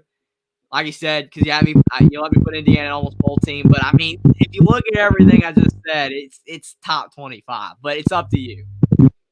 I mean, Jeffrey, our biggest win is Notre Dame. Mm-hmm. And when we get to Notre Dame, which we'll get to them here in just a second, where we put Notre Dame is really going to determine how good that win really looks. So I'll say put us ahead of LSU. We're borderline, just for the fact of the conference, the way the conference shook out. Mm-hmm. We can put us right there. Yeah. Maryland, they're a bowl team. Pretty cut and dry. Yeah, they made it 6-6, so that's definitely easy. Cincinnati, put them in the dumpster, Jeffrey. Put them in the dumpster. No arguments here. Yeah, they were bad. 3-9, 1-8. Very ugly season for Scott Satterfield, your old coach. Emory Jones, he's not what everyone thinks he is. That was Cincinnati. They beat Pitt though in Pittsburgh. Make this make sense, Jeffrey. So does that mean Cincinnati, Notre Dame, and Louisville? How does that work? The transitive property does not work. I don't buy it. No way. Colorado. Okay, this one we might have some words on. Listen, I know I'm going to get roasted for this, but I want to put them in almost bowl again. I really do. But Jeffrey, see if you can talk me off the ledge. I know I'm going to get roasted, but go for it. They had a better record than Indiana, 4-8, which I guess deserves some merit, but they went 1-8 in the Pac-12, which is bad. I mean, the season started well. I mean, they beat TCU. People thought they were great. Oh, my goodness, they beat TCU. But then it's like TCU wasn't that good. And then they were able to beat Nebraska, but Nebraska wasn't that good. And they beat Colorado State close. That was the game for me when I'm like, no, this is not good. This is not a good team. You barely beat Colorado State, and we saw the same wide receiver. You watched it. Everybody else watched it too because there were 10 million eyeballs on that game. The same wide receiver for Colorado State kept running this little crossing route across the field, and Colorado's defense did absolutely nothing to stop it. And I'm like, no way. Absolutely no way. Oh, boy, Jason, did Jeffrey stick Indiana into almost both teams, hoping no one would notice? I see that. Yes, Jason, I did. 3 losses by combined 10 points. Yes, almost both team. But Colorado just, to me, wasn't that good at all. I mean, they got blown out against Oregon, blown out against, a couple of Washington State. But, I mean, they were competitive against, teams like USC. So it's up to you, man. Jeffrey, I'm going to fight for this. And I'm doing more fighting for Colorado than I did my own team. This is how much I love prime time. Jeffrey, like I said, like you just mentioned, they kept it close to USC, who at the time a lot of people thought could win the Pac-12 and go to the playoffs. I mean, and they beat TCU, the national runner-up at the time. I mean, we got to give prime time his respect. Tired of all this hating around here. Prime time's the GOAT, everybody. Get used to seeing his face. You're going to get to see it all the time. I will say, though, going down Colorado's schedule a little further, though, they lost by 7 to Oregon State. They lost by 3 to Arizona. They lost by 6 to Utah. I mean, I don't know. I think I'll give it to them. Now, are they in front of or behind Indiana? What are we doing here? Because they went 4-8 a week. Well, fine. We'll give Colorado above Indiana. There you go, prime time. There you go. You're in front of Indiana. Oh, Lord. Jason says Jeffrey was open. I would miss this stream. Yo, you're good, Jason. Appreciate you for being here. Jason, we gave Boston College their credit. As you see, Jeffrey is not a BC hater. He owned up to his mistakes like we all do. Don't you worry. Well, Miami, know where they go, Jeffrey. Just put them in the bowl team. They're not top 25. Yeah, that's easy. I mean, I love the 6 and 16. It's just so easy. Just throw them in there. Michigan, put them at the top, Jeffrey. They're the kings of the sport. No arguments here. Unless you have a different opinion. And we'll put them in front of Alabama where they belong, right there. Number 1, Michigan got it done for the first time since 1997, but it might come as a price because Jim Harbaugh, it looks like he might be leaving. He's interviewing all over the place with the NFL, so it might be one and done for Michigan for a while. He might be gone. And then I believe the next team is Michigan State. Jeffrey, put them in dumpster fire. Any discussions? I mean, I think the reason why they're more of a dumpster fire is not just necessarily of what they did, because they did go 4-8, which was better than Indiana, and they did beat Indiana, even though Indiana they really should have won that game, but it is what it is. Michigan State, it's more about what happened with the coach and just the disdain for the entire season. Like, it's just a big stain mark on Michigan State athletics, just how bad all that was. It wasn't just what they did on the field. It was more just off the field was a dumpster fire. So I think I'll put them ahead of Arizona State, Baylor, and Cincinnati because they got 4 wins. Those other teams got 3, but they were pretty bad. So just with everything that happened. Jeffrey, next up is Ole Miss.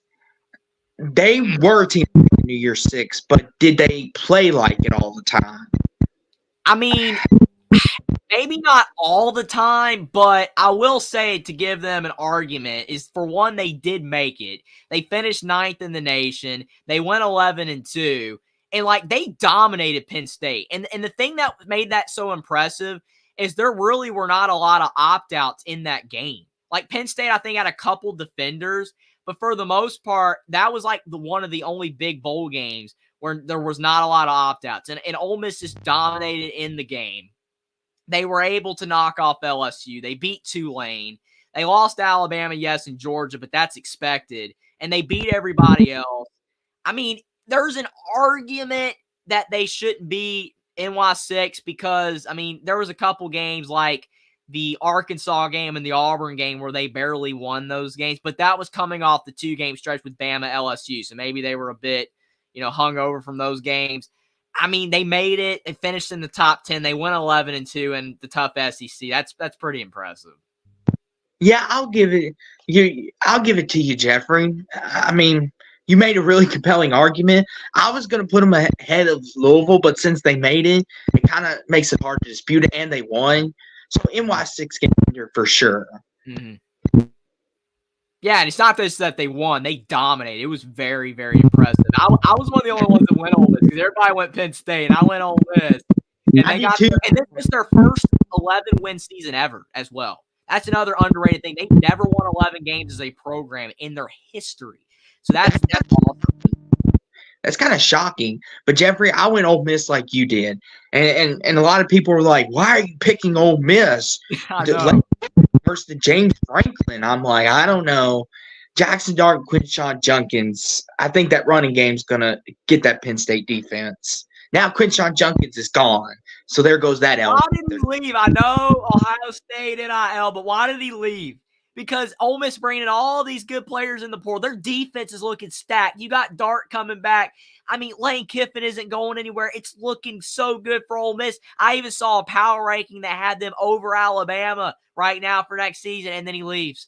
Why did you leave? It's insane. I think maybe he wants more of a spotlight at a bigger national brand and NIL maybe as well, but that's a tough loss for Ole Miss when everything was going their way, it looked like, so far in the offseason. But for last season, being NY6 contender, they were fantastic, making that and beating Penn State. Mississippi State, they weren't technically dumpster fire. They did go 5-7, but at times they looked not so great. But then there was times where they did beat Arizona. If you look at their schedule, they did beat Arizona. That is a great win. Like Jeffrey, that's the game I was talking about when referencing Arizona lost an early game. The game wasn't coming to my mind, but that was it.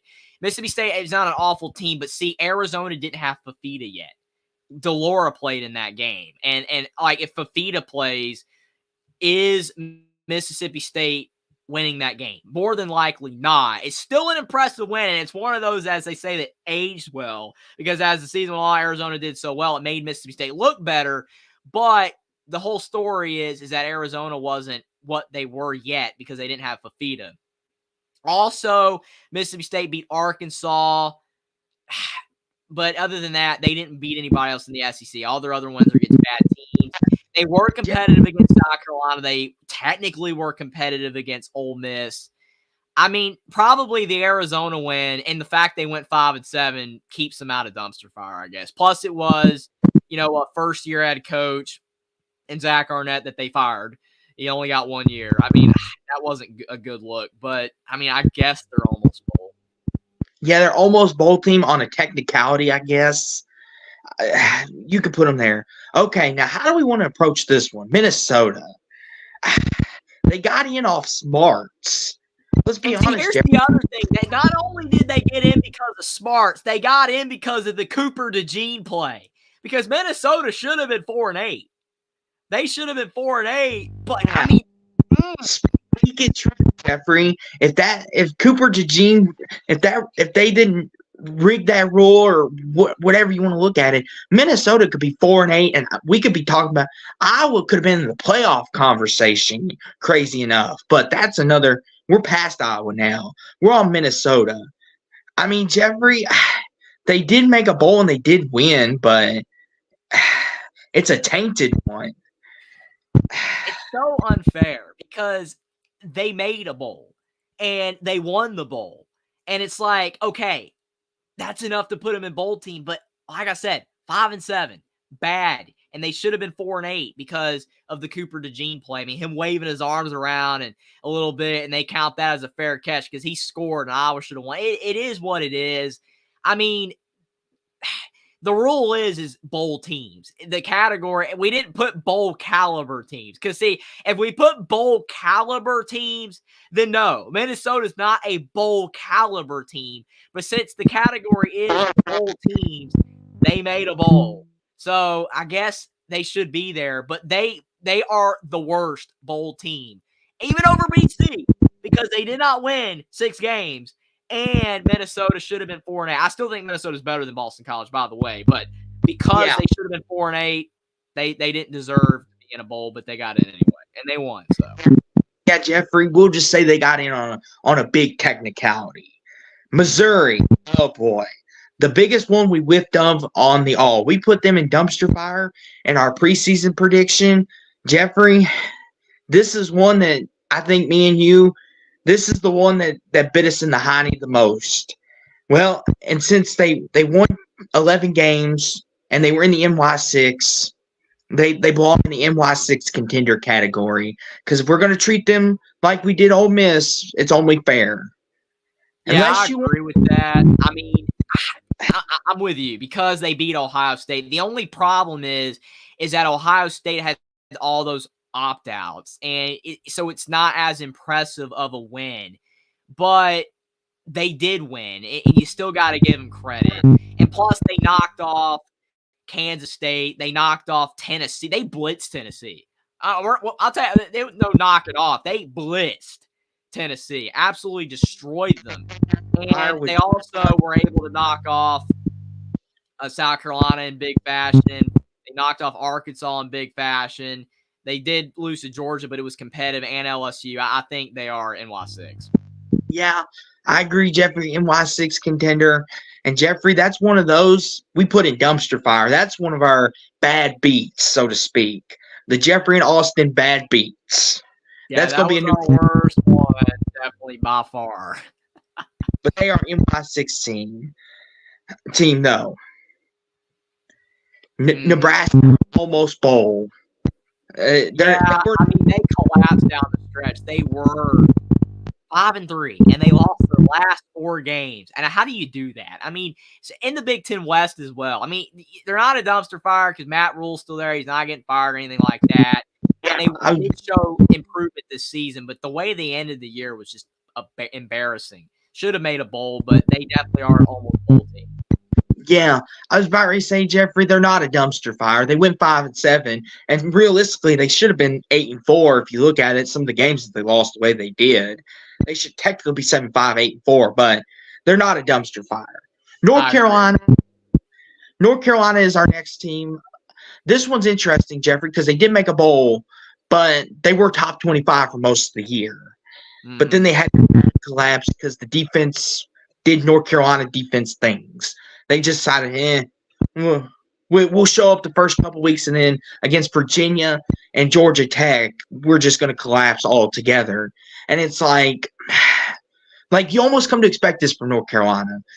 Jeffrey, did they finish ranked at least? Maybe we can still salvage some of their season. I mean, argument.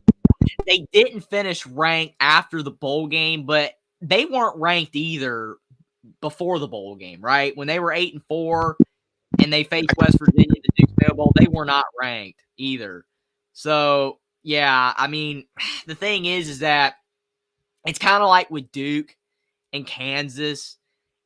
Like, for most of the year, they were top 25. Kansas was basically top 25, but the injuries and how they perform a little bit at times is kind of keeping them out. Duke, they were injured to Riley Leonard. North Carolina, the defense collapsed. I mean, at the beginning of the year, we saw how they played against South Carolina. I know South Carolina didn't end up being that good, but North Carolina had like 9 sacks in that game. It was so impressive. And then they beat Minnesota, which, ended up not being that great. But North Carolina won at Pitt, which at the time was like, hey, no one wins at Pitt when you're ranked. Carolina, on paper, was a top 25 team. They're probably one of the most talented teams that didn't finish in the top 25. They had a lot of talent, especially on offense, and they even had some good defensive players, but not enough all over the defense. I don't like doing it because I like the Tar Heels, but I will put them in bowl team. It's just they didn't finish ranked. They finished poorly. They lost the bowl game in embarrassing fashion, even though we know why with the opt-outs. It is what it is, but they should have been a top 25 because the defense was better. They didn't collapse down the stretch like they always do. Jeffrey, one more thing. You can't lose Virginia at home. And you can't lose to Virginia at home. Yeah, that's right. Carolina, you lost your top 25 privileges after that. Here's the thing. Georgia Tech on the road. Georgia Tech ended up being better, so it's like, okay, they ended up in the bowl tier. But Virginia, spoiler alert, they're probably going to be in the dumpster fire when we get there. But you lost your privilege after that. Like a kid who did something bad at school. You lost your TV for a week. North Carolina, you lost your privilege for a while. NC State, though, Jeffrey, they were a team that a lot of people, including you, after we beat them 13-10, people were like, NC State's not really a good team. Louisville had to slug it out. And then it was like, then they came on late down the stretch, and I kept preaching to the choir. I'm like, does that NC State win look good now? Does it look good now to you people?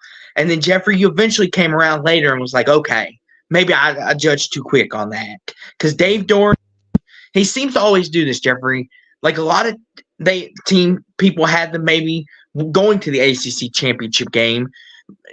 Some people had it spicy, but I will say, did they finish ranked? That will help a lot as well, because they really did finish ranked at number 21. They were 9-4, 6-2 in the ACC. There's arguments both ways. I will say arguments against NC State is, for one thing, it's the ACC, so it is weaker. And we did put Kansas in bowl team when there's an argument Kansas is better. than NC State. And they lost to Duke without Riley Leonard, 24-3. That was a bad loss. I don't know what happened in that game. NC State losing to Duke like that without Leonard. But positives is that they beat North Carolina, which Carolina struggled down the stretch, but it was still a good win. They did knock off Virginia Tech on the road when Virginia Tech was surging. They beat Miami. They beat Clemson. So there's good on there. And they hung with Louisville. The Notre Dame loss was bad. It's 50-50. I mean, I feel like Kansas and NC State, it's like right there. I mean, there's an argument. They finished top 25, so did Kansas. But, I mean, NC State at times didn't look top 25 either. But I don't know. Jeffrey, if you want to put them ahead of North Carolina, we can. Just to split the difference. I would put them in top 25 personally myself, but the facts that you presented, we can maybe slide them in ahead of North Carolina. Northwestern, they were the surprise of everybody. And Northwestern, that they probably didn't finish ranked, but they were definitely a bowl team, though.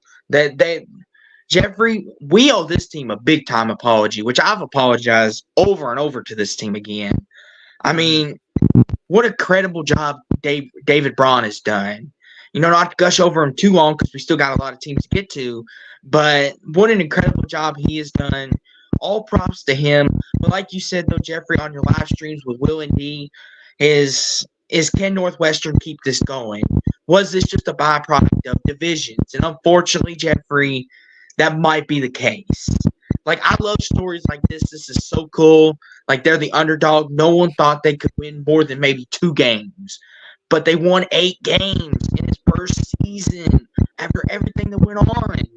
But now that we're going divisionless, unfortunately, it may be back to 3-4 wins. Back to the dumpster. But for at least this year, you could put them in bowl team. Maybe even put them ahead of Maryland. Yeah, I would put them probably around the Iowa State-Kentucky round. I put them ahead of Kentucky because they won 8 games. Kentucky won 7. And behind Duke, who also won 8. I mean, the thing is I'm with you. I'm very impressed with David Brown. It's so impressive, him coming in after the Pat Fitzgerald situation. And it was so messed up. Like, it was so hilarious watching people talk about Northwestern. They were like, oh, they're going to win 2-3 games. They're going to be horrible. Maybe they'll even win 1. And that's it. But the issue is that, like you said, the West was bad. And now that the Big Ten, you're adding all these teams, there's no divisions, I worry for him because now that he's won 8 games, this is the expectation. Now I think we're going to, be able to win 7-8 games next year. It's like, I don't know about that. It's going to be very difficult to do that. Very impressive this season, but I mean, would they have beaten Utah with Cam Rising? No. No way. Absolutely no way that's happening. And they won the bowl game, but Cam Rising was out, so it is what it is. I just think that, I don't know. I believe that Northwestern, this probably might be one of their only seasons that they're going to be this good right now for the foreseeable future. We'll see. I'm not saying it's set in stone. Maybe he can continue. Maybe he could surprise. He seems to have a lot of energy, but it's just going to be very tough to lead Northwestern to a lot of wins in the future right now with the Big Ten. Will's not happy about NC State and Kansas. He said Kansas was ranked. We did mention that there were, some technicalities. Yeah, they finished ranked, but they didn't look top 25 at times. And, the injury, especially with Jalen Daniels, that's why, like with Duke, we were going to put Duke in the top 25, but then the injury, I don't know. Kansas is the one I was most arguing for, but it's borderline. It's very close. But they are definitely the best of the bowl teams. Yeah, and plus, Jeffrey, we still got quite a few teams, and I already see a couple that there's going to be some heavy arguments for top 25. So we try not to water it down. And speaking of one of them, here it is, Will. Your favorite team, Notre Dame. Notre Dame top 25 for sure, but they did make New Year's 6. I know there's going to be an argument from Will, but they finished 14th. They were 10-3, and the 2 teams that we put in NY6, Missouri and Ole Miss, they only had 2 losses. I believe Notre Dame is top 25, probably. Yeah, Jeffrey, and I'm sure the way Will likes the way you placed them behind LSU. Like, he probably doesn't care about Louisville because they did lose. They did lose to us, so he may not have too much of a problem. But that LSU one, here in a minute, he may have a big issue with you doing that. So yeah, Will says Notre Dame should have made NY6 out of Penn State, but Penn State had 2 losses, Will. Notre Dame had 3. That's the problem. And then he says, I'm going to barf. I know, Brian Kelly, but I mean, realistically, LSU had the Heisman quarterback. I mean, come on. It's kind of tough to put Notre Dame ahead of them. see, And Jeffrey, they beat up on a whimpering Oregon State team that was limping into that bowl game. All the transfers, the coach is gone, the running back can't play. I mean, Notre Dame, they flexed in the bowl, but Oregon State was in a bad situation. Will says they lost to the only 2 good teams they play. I know, but Notre Dame lost to Louisville, man. I know that the hard stretch, and they lost to Clemson. I mean, Notre Dame not NY6. They're close, which is why they're ahead of Clemson. I mean, technically, you can make an argument that they should be behind Clemson, but Clemson is 4 losses, Notre Dame is 3. That's why I have them ahead. yeah, and Will, thank you very much. We finished second in the ACC, so therefore we were seen by technicality, okay? Thank you very much. Will, next we're going to come to South Bend next year and give you a lesson there too, if we can. I'm Probably staying not. out of that. I'm staying out of that right there. Actually, I'm dreading that game. We're going to get our butts spanked. I can't wait. Oh boy. I'm sure you can't, man. It's like Jackson said earlier tonight. Don't know if Jackson's still here, but appreciate you for being here earlier, Jackson. But like he said, I think we're 220 days away from the college football season, if I can remember, as what he said earlier. So you guys have a little ways to go, but definitely you guys will have a lot to look forward to next season, especially with that game. It's going to be a lot of fun. But to carry on with business, though, Jeffrey, what's our next team? Yeah, our next team, we got Ohio State. I mean, that's tough because of the fact that, I mean, I think that they were in the conversation, right, for the playoff. I mean, they were very close, but they lost to Missouri, but the opt-outs is why. But, I mean, it's kind of like with Alabama and Georgia. Georgia lost to Bama. They didn't make the playoff. But Ohio State, they lost to Michigan. It was a 1-score game, and they won all their other games. They were this close. I mean, they technically were a contender, even though no one thought they were going to make it after that loss to Michigan.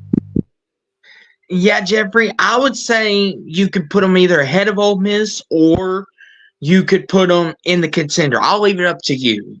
How we've been judging this tonight, we've been very gracious, but if you want to be harsh on Ohio State and just put them ahead of Ole Miss, we can. I'll leave it up to you. Yeah, Jason, he points out a technicality here real quick. He says, shouldn't Maryland be first or second in the bowl teams category? How are they behind Auburn? Great point. We will rectify that right now. Maryland is ahead of Auburn. They won. I've been trying to do a good job of ranking them in order, but we missed that. Maryland above Auburn, above BC. They deserve it. You're absolutely right. Will says put Ohio State behind Missouri. I mean, the issue is that game, though, Ohio State didn't have their full team. And that they were a contender till the end, right? It's just, that's the thing. I mean, if you're basing it off of the fact that Ohio State was a contender to the end and they barely lost to the team that won the whole thing. I mean, Michigan won the entire thing and Ohio State lost by 6. Like, they were that close. But then if you look at the argument, well, they lost to Missouri in the New Year's 6 game, which that's Ohio State's fault for running Colin McCord out of town. And then Devin Brown got injured, and then that was it. Marvin Harrison didn't play and all that. But to me, they were a contender. But based off what they did in the New Year's 6 game, they should be behind Missouri.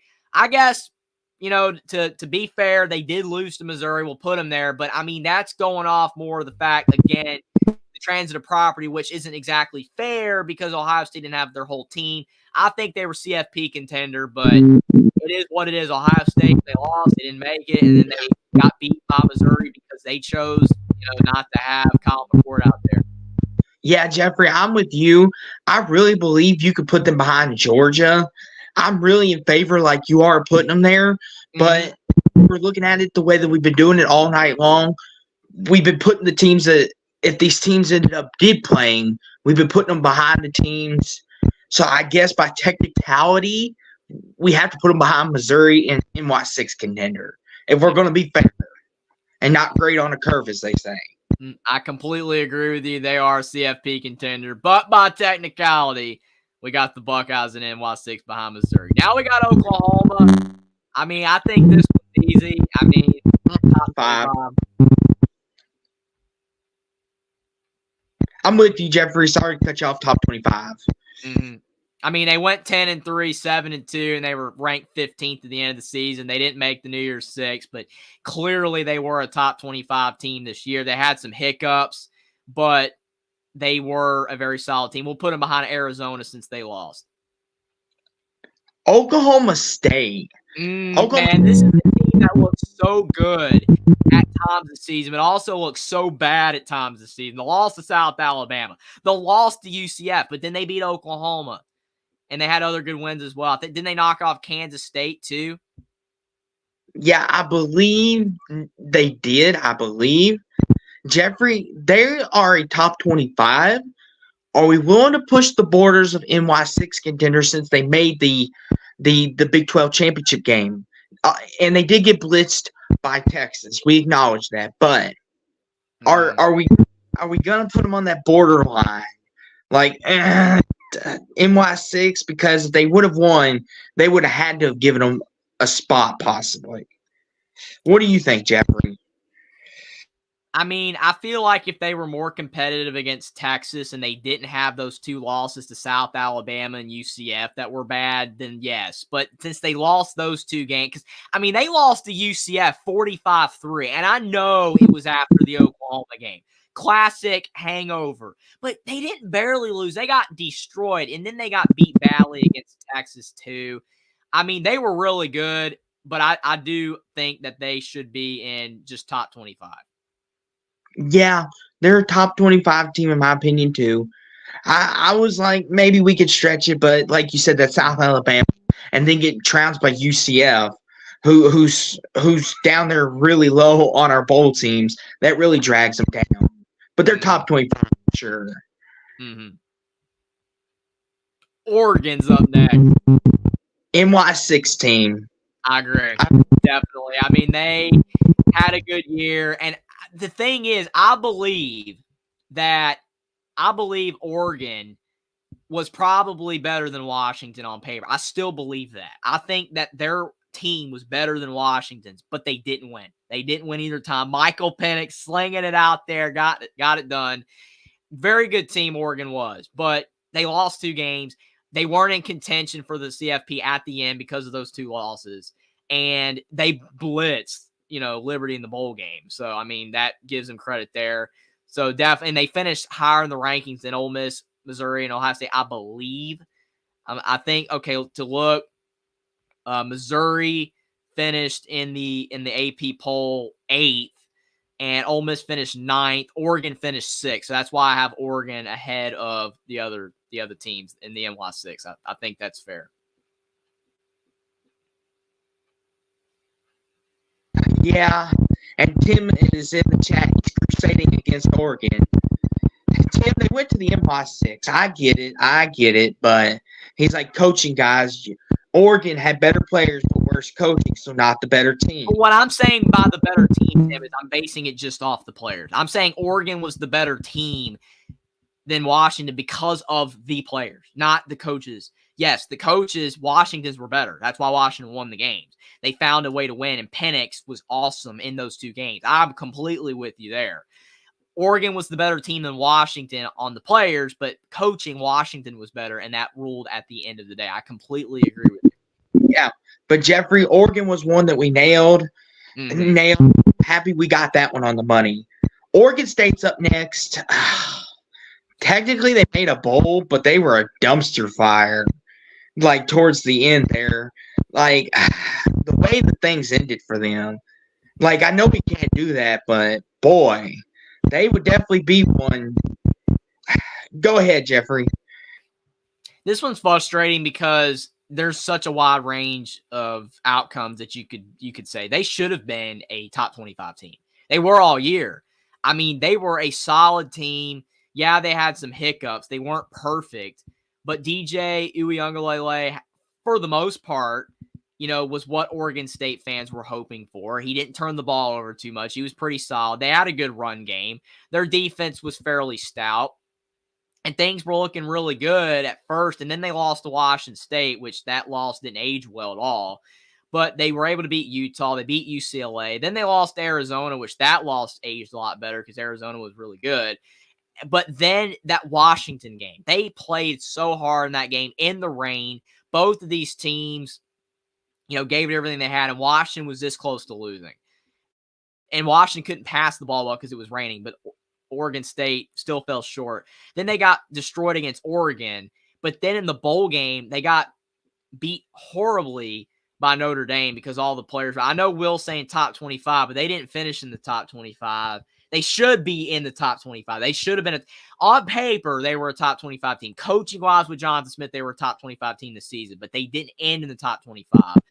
And now their program is just in bad shape because you're talking about now Oregon State's not a part of the Power Four. They didn't get a Big 12 invite. They're not going to be playing Mountain West schools. Jonathan Smith's gone. DJ's gone. A lot of the team's gone. It's ugly. So, I mean, they should be, just like with Duke, just like Carolina, Kansas, they should have been a top 25 team, but they didn't finish like it. So I think bowl team. Yeah, I agree, bowl team. Next up, we got Penn State, Jeffrey. I mean, we put them in CFP contender. That wasn't as bad as a pick as Clemson was, but in my opinion, they're either top 25 or they're in the NY6 contender. But since they made it, we kind of have to put them there. The issue is they made it, yes. They made it, but they lost kind of embarrassingly. I mean, it wasn't horrible, but it was still a pretty bad loss. And they finished below, I believe, LSU in the rankings, I think. What did LSU finish? Penn State finished 13 in the rankings, and LSU finished 12th. And we put LSU in top 25. But again, Penn State made it. So, by technicality, they should be NY6. I mean, to be fair, to Will's point, since NC State and Kansas finished in the top 25, we could kind of put them there, but we're also basing off like top 25 teams. I think as we get to the end here, if we don't have enough in the top 25 category for 25 teams ranked, we can maybe move them there. But I think that, like, again, with the case of Penn State, it's whether you take the approach of that, yes, they made it, but were they that good? I guess since they made it, we'll put them there if that's what you want to do. But, I mean, they just weren't that impressive, but they made it. Yeah, Jeffrey, I'm with you. By technicality, we got to put them there since they went 10-2, technically 10-3, but they did lose in bad fashion. So they are NY6 and they are behind Ohio State since they did not beat them. We're keeping our record straight here. This next one, Jeffrey, is going to be very interesting. You've got Pitt. What in the world do we do with them? Because I know they didn't make a bowl, but they're between dumpster fire and almost bowl. I mean, if we're giving Indiana a grace of a pass, I guess we need to do that for Pitt too, correct? They did end up beating a team that we do have in the top 25, unfortunately. I'm crying inside right now, but it's okay. We'll pull it together. But Pitt's very interesting. Jeffrey, do we back Pat Narduzzi and just give him the benefit of the doubt and maybe slide him ahead of Arkansas, or not that good? The problem is that Pitt finished 3-9, like Indiana. But looking at their schedule, yeah, they beat Louisville. That was the big win. And we know, obviously, Louisville's coming off the Notre Dame win. So, I mean, bad, hangover game. They barely lost to Cincinnati, but Cincinnati was bad. They barely lost to Wake, but Wake was bad. They beat Boston College, bowl team. Lost to Duke by 11. I mean, it's close. It's just, I feel like with such an experienced coach with Narduzzi, and I know they've lost so much talent because, like Tim, he says has Narduzzi complained about tampering yet this offseason. That's funny. Annual event with that guy. But, I mean, the thing is, like, him being there so long and then doing that bad, that was pretty poor. Jeffrey, I don't want to do it to him though. But if you feel like that Louisville win was not enough to save it, we could put him in dumpster fire. I don't want to do it to the old guy because he had been so consistent, almost like Mike Tomlin for the Pittsburgh Steelers. Just been so consistent for Pittsburgh. You always knew they were going to make a bowl, at least, maybe even compete a couple years. But if you want to put them in dumpster fire / trash, we can. But they're the best trash team. It's close. I mean, the win over Louisville, it's tempting. That was impressive, but I mean, Louisville played very bad in that game. I don't know. It's just with a guy like Narduzzi, he should have done better. I guess I'll give it to you. I'll give them the worst almost bowl team. I mean, they had a couple close losses, but they still were pretty awful. They weren't very good. I mean, if you feel like they're a dumpster fire, Jeffrey, put them there. I just think Pat Narduzzi has earned a lot of credit. I think he's earned a lot of respect from me. I don't know if you feel that way with some of those coaches. I don't know. But in my case, he's earned some of that trust because he's been so consistent. I'll give it to you. I'll give Pitt as the worst almost bowl team. They were bad, but the Louisville win and Narduzzi, we'll put them there. Purdue. Now, Purdue, they finished 4-8. So, I mean, that's like borderline. And, I mean, it was Ryan Walters' first season, as the coach. So, I mean, you got to give him a little bit of the benefit of the doubt. But, I mean, looking at their schedule, they went, like I said, 4-8, and they went 3-6 in Big Ten play. They lost in the non-conference to Fresno State and Syracuse, but they beat Virginia Tech, which that was a bowl team. They beat Illinois. They beat Indiana. They beat Minnesota. They got destroyed against Nebraska, ironically, and Michigan and Ohio State. That's not surprising, and Wisconsin, but they were competitive against Iowa and Northwestern. I mean, Yeah.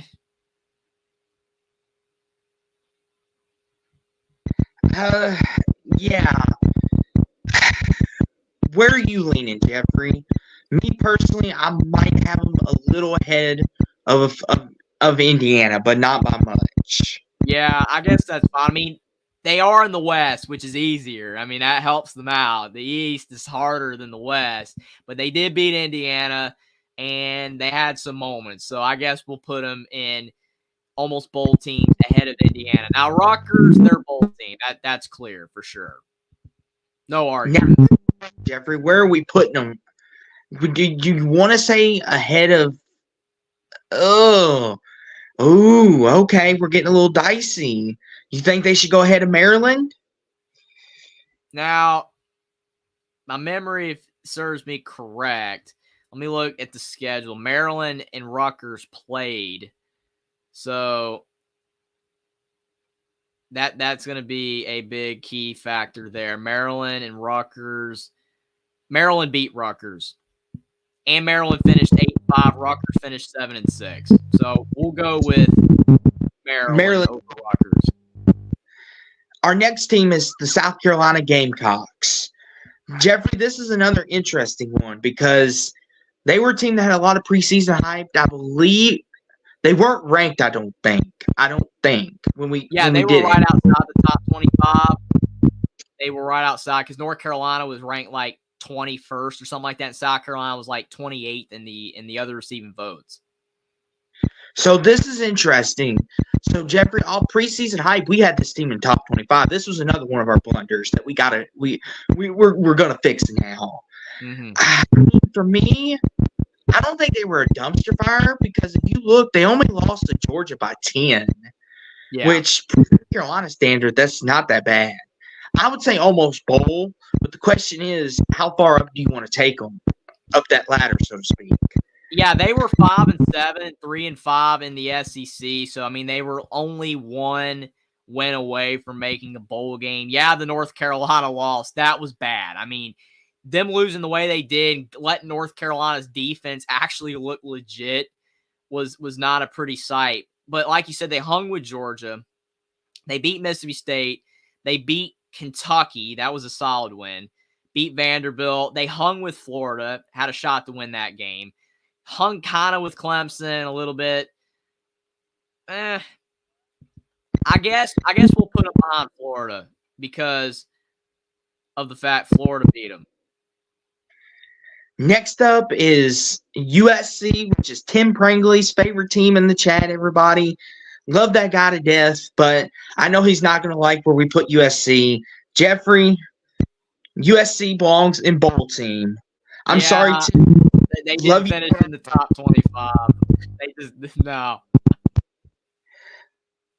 Love you to death, Tim, but we got to be real here. Yes, your win over us was great, but still, yeah, there's a lot more bad than there is good for you too. There's enough to go around. Everybody needs to eat pie. I mean, USC, the way that they finished, beating Louisville, I mean, that was really impressive with Miller Moss. I mean, Louisville was a ranked team, but I mean, USC has that loss to UCLA. That was very ugly. I mean, unfortunately, USC did not play Oregon State. So, I mean, that's a little bit frustrating because, I mean, Oregon State for the most of the season probably looked better than USC, but the way Oregon State ended was ugly. I guess we'll move USC ahead of Oregon State. I guess we'll give him that. We'll give him that. But no, you're not moving in the top 25, Tim. Stop asking. You're like right above Louisville. That's funny. I mean, they have to be kind of on the same level, and unfortunately, USC was 8-5, Louisville 10-4. It's kind of hard there, but that's funny. Tim, stop asking about going in the top 25. It's not happening. Put that down, okay? On to our next team, Jeffrey. Oh, the tree. Stanford and dumpster fire. Jeffrey, air high five. We got that one right. I will say, I mean, I know they beat Colorado, and that receiver had a career day with like 300 receiving yards, but still, I mean, Stanford wasn't that good. Technically, if we want to be technical, Colorado should be 5-7, but they blew a 29-point lead. So technically, Colorado should be 5-7 and going almost bowling. But that was a very entertaining game, just like West Virginia, Houston. It was. I mean, for sure. But hopefully for Stanford, there's better days. But unfortunately for them, it's dumpster fire. Syracuse, whole team. Our next team, Syracuse, whole team. Not much else to say. They kind of backdoored their way in. Let's be honest. Jeffrey, you could put them maybe behind Georgia Tech. I don't know about Minnesota. Minnesota's the worst because they got smarts. At least Syracuse won their games. Yeah, Syracuse, I mean, it's bad. It's so bad. I don't know.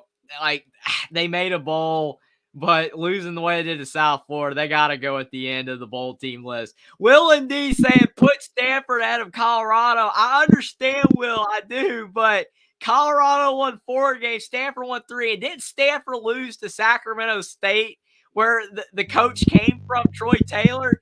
Troy Taylor came from Sacramento State, and Stanford lost to them. That's bad. That is really bad.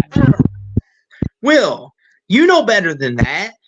Colorado is better than Stanford. I'm going to stand on this. Just head-to-heads don't always matter. I'm stealing one from Jeffrey. Head-to-heads don't always matter. So I was about to say, that sounds exactly what I would say. If that's the case, Will, that means we're better than Notre Dame because we beat you, right? That's the logic you want to lose. No, Notre Dame's better. See, Will, it don't always work. Exactly, Will. I acknowledge Notre Dame's the better team. Not to get too sidetracked here because we still got plenty more teams to talk about. But the logic you're using is not correct, good buddy. Good buddy, old pal, friend. We're using the Jeffrey logic. Head-to-head don't always mean everything. What if Indiana beats Penn State? Does that mean Indiana's better than Penn State? No. It does not. But, okay, back to our regularly scheduled program. Sorry for the rant, everybody. Tennessee, Jeffrey, top 25. I mean, I know Will doesn't want it, but they finished 17. They went 9-4, and they blitzed Iowa. They blitzed the top 25 team. I mean, there's some negatives, though. I mean, the Missouri loss was bad. I mean, they got absolutely destroyed in that game, and they also lost to Florida, who didn't even make a bowl game. So it's not all roses for the Volunteers. But They did blow out Virginia, who North Carolina lost to, so that's kind of impressive. Virginia wasn't that good, but they destroyed them. They beat A&M.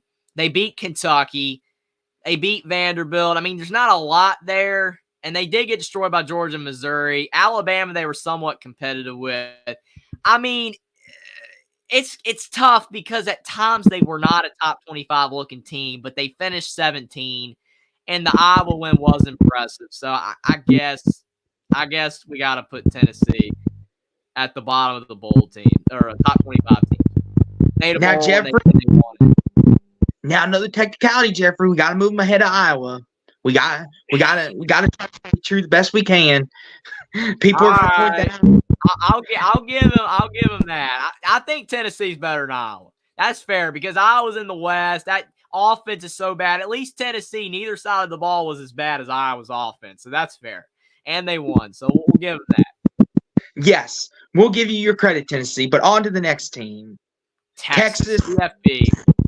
CFB contender, no arguments. I'm in agreement with you there, Jeffrey. Now, the question is, where do you want to put them? Because we still have Washington yet to come. Are you wanting to put them ahead of Alabama?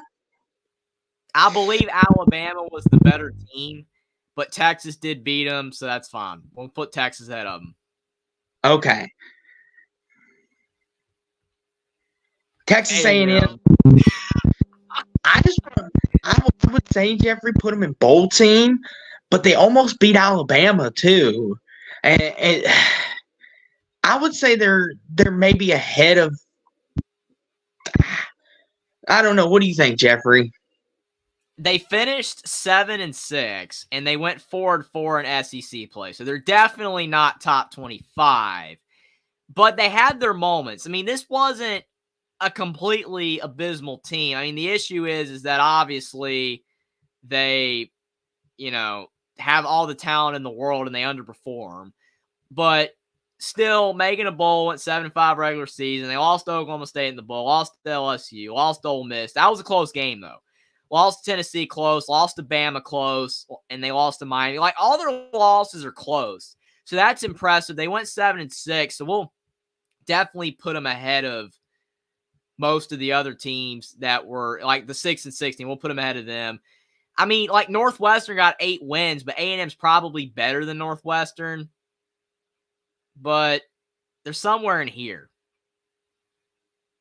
Wherever you feel like you want to put them, Jeffrey, put them right there. If you feel like that's right. I guess we'll put them there. I mean, they're better than Northwestern. They're probably better than Duke, Carolina too. But I mean, Carolina and Duke won 8 games, and they had their moments. They had talent with Drake May, Duke, Riley Leonard. A&M, I mean, they have talent too, but I mean, they had some issues. I think that's about right. That sounds good to me. Yeah, Texas Tech. They're a bowl team, but they're a very disappointing bowl team. They had a lot of expectations, for sure. I mean, Jeffrey, a lot of people picked them as the dark horse to win the Big 12. Some people were very high on this team, but they're a bowl team. I don't think you can make an argument for top 25 unless you want to count their loss to Oregon, be like, oh, they almost beat Oregon. We have an NY6, but I don't think that's how that works. No, they went 7-6, 5-4. I mean, they're definitely bowl team, and I don't think there's any argument for any higher than that. Well, now, I'm going to look real quick. Did they face Iowa State?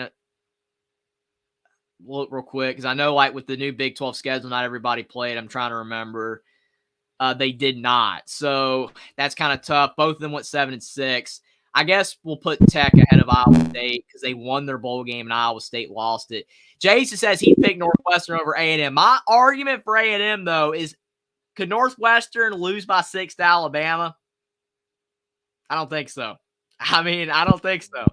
I know most of these teams in bowls wouldn't, but A&M lost by 6 to Alabama. It's just A&M's better than Northwestern. I know Northwestern won 8 games. It's tough. It's a technicality, but I had to put A&M somewhere. I feel like they're clearly better than Northwestern. TCU, they're almost a bowl team, I think. Yeah. I think I have to put them there because they were legit 5-7, I do believe. They are the epitome of almost bowl team. There's no other. Northwestern would be A&M. I'm sorry to interrupt, Austin. Come on. I mean, Yeah, they could maybe 2 or 3 out of 10 times, but A&M would win 7 or 8 out of 10 times. I don't like using that logic because Well, we know Northwestern could win. Yeah, A&M wouldn't try their best, but if they did, they're better. A&M's a better team, but you're saying if they treat like Auburn did against Maryland. Auburn did not treat Maryland at all whatsoever like they cared about that game, whereas Auburn gave Alabama everything they had. So I know what you mean. South Florida played hard because Milroe wasn't in, and Auburn gave everything they got because they're rivals, and they always play it close. So, I mean, there's technicalities there. We know that some teams play better than other teams do versus other teams. Auburn didn't play hard against Maryland and Mexico State. They did against Bama, and A&M always gives it their best against Alabama, but other teams, they don't. A&M's a better team than Northwestern. Maybe Northwestern would win if A&M didn't try. That's the point. Jeffrey, this is Vanderbilt, Texas A&M all over I know, again. it's the same thing. A&M's better than Vandy, but if A&M didn't try, Vandy could win. Yes, but to TCU though, because we're almost done here. But TCU, they are the epitome of almost bowl. They went 5-7. I don't think there's any arguments. But the question is, where are we putting them in almost bowl? Do you want to say that they were better than South Carolina? Well, if we use our logic, Jeffrey, we can't put them ahead of Colorado. Yeah, I know, but Colorado went 4-8. TCU went 5-7, and Colorado got worse as the season went along. TCU, I mean, they were up and down. Like, they had their moments. Look at their schedule real quick. I mean, it wasn't all bad for TCU. Like, I know, like, the regression from last year, it was awful. But they beat Houston. They beat SMU. That's decent. Close loss to West Virginia. Close loss to Texas Tech. They beat Baylor. They almost beat Texas. They lost to Texas 29-26. Yeah, I think TCU probably right there. I think that's about above Nebraska. Yeah, I think that's fair, Jeffrey. We can make an exception for this. And Jason O in the chat is really arguing against our Auburn selection here. Oh boy. Yeah, it's funny. I know Auburn's bad. I get it. But they have talent, and when they want to play right, they hung with Georgia. They hung with Bama. Against everybody else, they didn't care. They didn't try. We know. But it is what it is. Tim says, good night, guys. Word of the morning. Great show. Appreciate you for being here, Tim. Always fun having you in chat. Always love your thoughts and appreciate it. And hopefully you have a great day. Appreciate it. You too as well, Tim. And our next team, Jeffrey, is, I believe, the Utah Utes. Yes, they are. Now, Jeffrey, this is one that we may have a bit of a rumble with because not me and you, but the fact of they were top 25 most of the season, even without Cam Rising, but they did not finish like it. How do we want to do it? The problem is it's like Duke with the Riley Leonard situation. If Utah was healthy and had their entire team, because it wasn't just Cam Rising, they had other guys that were out too.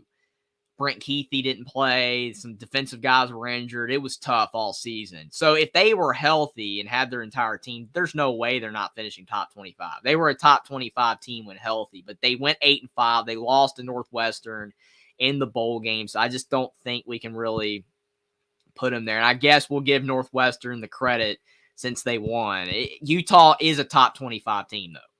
I want to put them there, but they didn't finish like it. So that's, I guess, we got to go. I will say, Jeffrey, we're running a little thin down there. We still don't have top 25 teams. We are being very strict, I think. Maybe like that teacher that doesn't grade on a curve. We're like trying to get the minute. We may have to fix some of this, but that's okay, though. Yeah, right now in our top for the CFP contenders, NY6 and top 25, which would all be top 25, we got 5, 10. We got 20. So if we're going to do this right, we have to have at least 25 teams all in the top 25 and above. So we got 20 right now. So we have to have 5 more for it to make sense. And I'm not seeing a lot of teams here, so we'll see. We might have to move a couple more like Kansas up to top 25. We'll have to see. But UCLA is definitely not one of those teams in the top 25. They went 8-5, 4-5. They might have had a shot if they didn't lose to Cal. That ruined it for them. Yeah, Jeffrey, I'm with you. They're a bowl team, in my opinion. Just a bowl team. Yeah, they Okay. probably have to go ahead of USC though because they beat them. Tim, he just left, but he'd be mad, but they beat him. Oh boy, Jeffrey. When he watches this replay, we're so gonna get an earful about this. That's funny.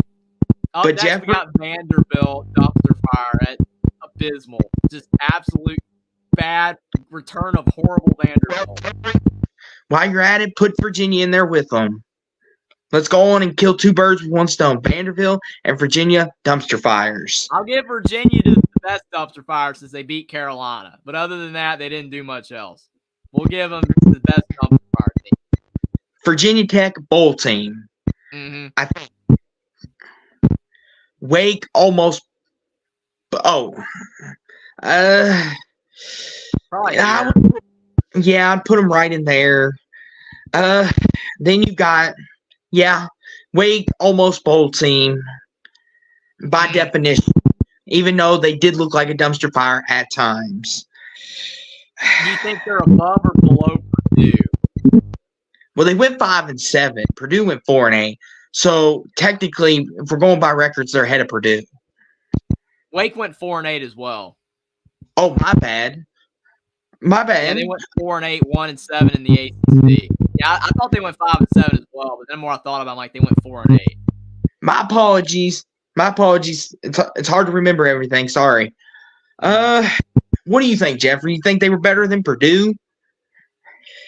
They beat Vanderbilt. They beat Pittsburgh. They beat Old Dominion and Elon. They lost close to Clemson. They lost close to Duke, and they lost close to Syracuse. I mean, you're going with, I don't know, you're going with the Big Ten West or the ACC. Both aren't all that great. I guess to Will's point, 1-7, ACC had an easy schedule. I'll go with Purdue over Wake. Now, you also got Jason saying in chat, he said Rutgers beat Virginia Tech comfortably. So, I mean, we got Rutgers ahead of them. So we did that right. We got Rutgers ahead of Virginia Tech. Yes. Will said Wake should be they were a dumpster fire. But here's the thing, though, Will. They 4-8. I mean, I guess that could be considered a dumpster fire to some people, but I just think that they did do just enough, I think, to keep themselves out. I think they're better than Virginia. Would you agree? Yeah, I mean, Virginia, the only thing they've got is the North Carolina win. That makes them look better by default. But again, you're kind of using the transitive property and all this other stuff to prove. I don't know. It's close, but yeah, again, I get it. That's what I'm saying. The North Carolina win makes Virginia look better. I understand. I completely get it. And plus, they did hang with James Madison too. I mean, it is what it is. It's kind of like with Narduzzi. Dave Clawson's been there for a long time. He kind of has the benefit of the doubt. We'll I guess, be slightly nice to him. But yes. I totally get it. I definitely see it going the other way. Our next team is the Washington Huskies, CFP contender, and Jeffrey, they're right behind Michigan. Yep, they're ahead of the Texas Longhorns. Sorry to Longhorns fans, but you lost to them, and it's. I think that they got to be there. They have to be the second team. Yeah, and to continue on with your point, as we get down to our final three teams, I do believe, is they were a team that overperformed in a lot of people's eyes. This to them just making the playoffs was house money, even if they didn't beat Texas. To them, that's like, woohoo, party time. Penix is great. And then it's like, oh, they could win this whole thing. But I'm glad they didn't pick them as like a bowl team, because then that would have been worse than Missouri. Yeah, I agree. I was high on Penix the whole time because obviously at Indiana going to Washington, I thought that they were going to do really well. So I had them being, higher than most people thought. No one thought they were going to be CFP for the most part, but them making it, very impressive season. Definitely got to be there for sure. And they overperformed what even I thought, which I had high expectations. So very good job for Washington. They did also what TCU did, got to win. And, for a team that hasn't been able to really do much like that, because Washington made playoff back with Jake Browning, and they weren't able to win against Alabama. That was very awesome for the Huskies. Jason saying move Wake, IU, and Pitt down. One of Pitt's 3 wins was Wolford. They almost didn't make a bowl. I mean, they didn't almost make a bowl, so I don't know. I mean, we're giving credit to Narduzzi and Clawson, but I mean, they were pretty bad. Indiana, to me, is better than Wake Forest, but still because being in the Big Ten. But, I mean, I get Jason's point, but I don't know. I get his point as well, but if you look at Indiana, if you watched them, they were in almost every game they played except for the Michigan game. Yeah, they were even. Here's the thing. They were even in the Ohio State game. Yeah, the scoreboard says different, but if you watch that game, that was what, a 6-point game going to the fourth or what, 10? Mm-hmm. It wasn't that big of a score difference.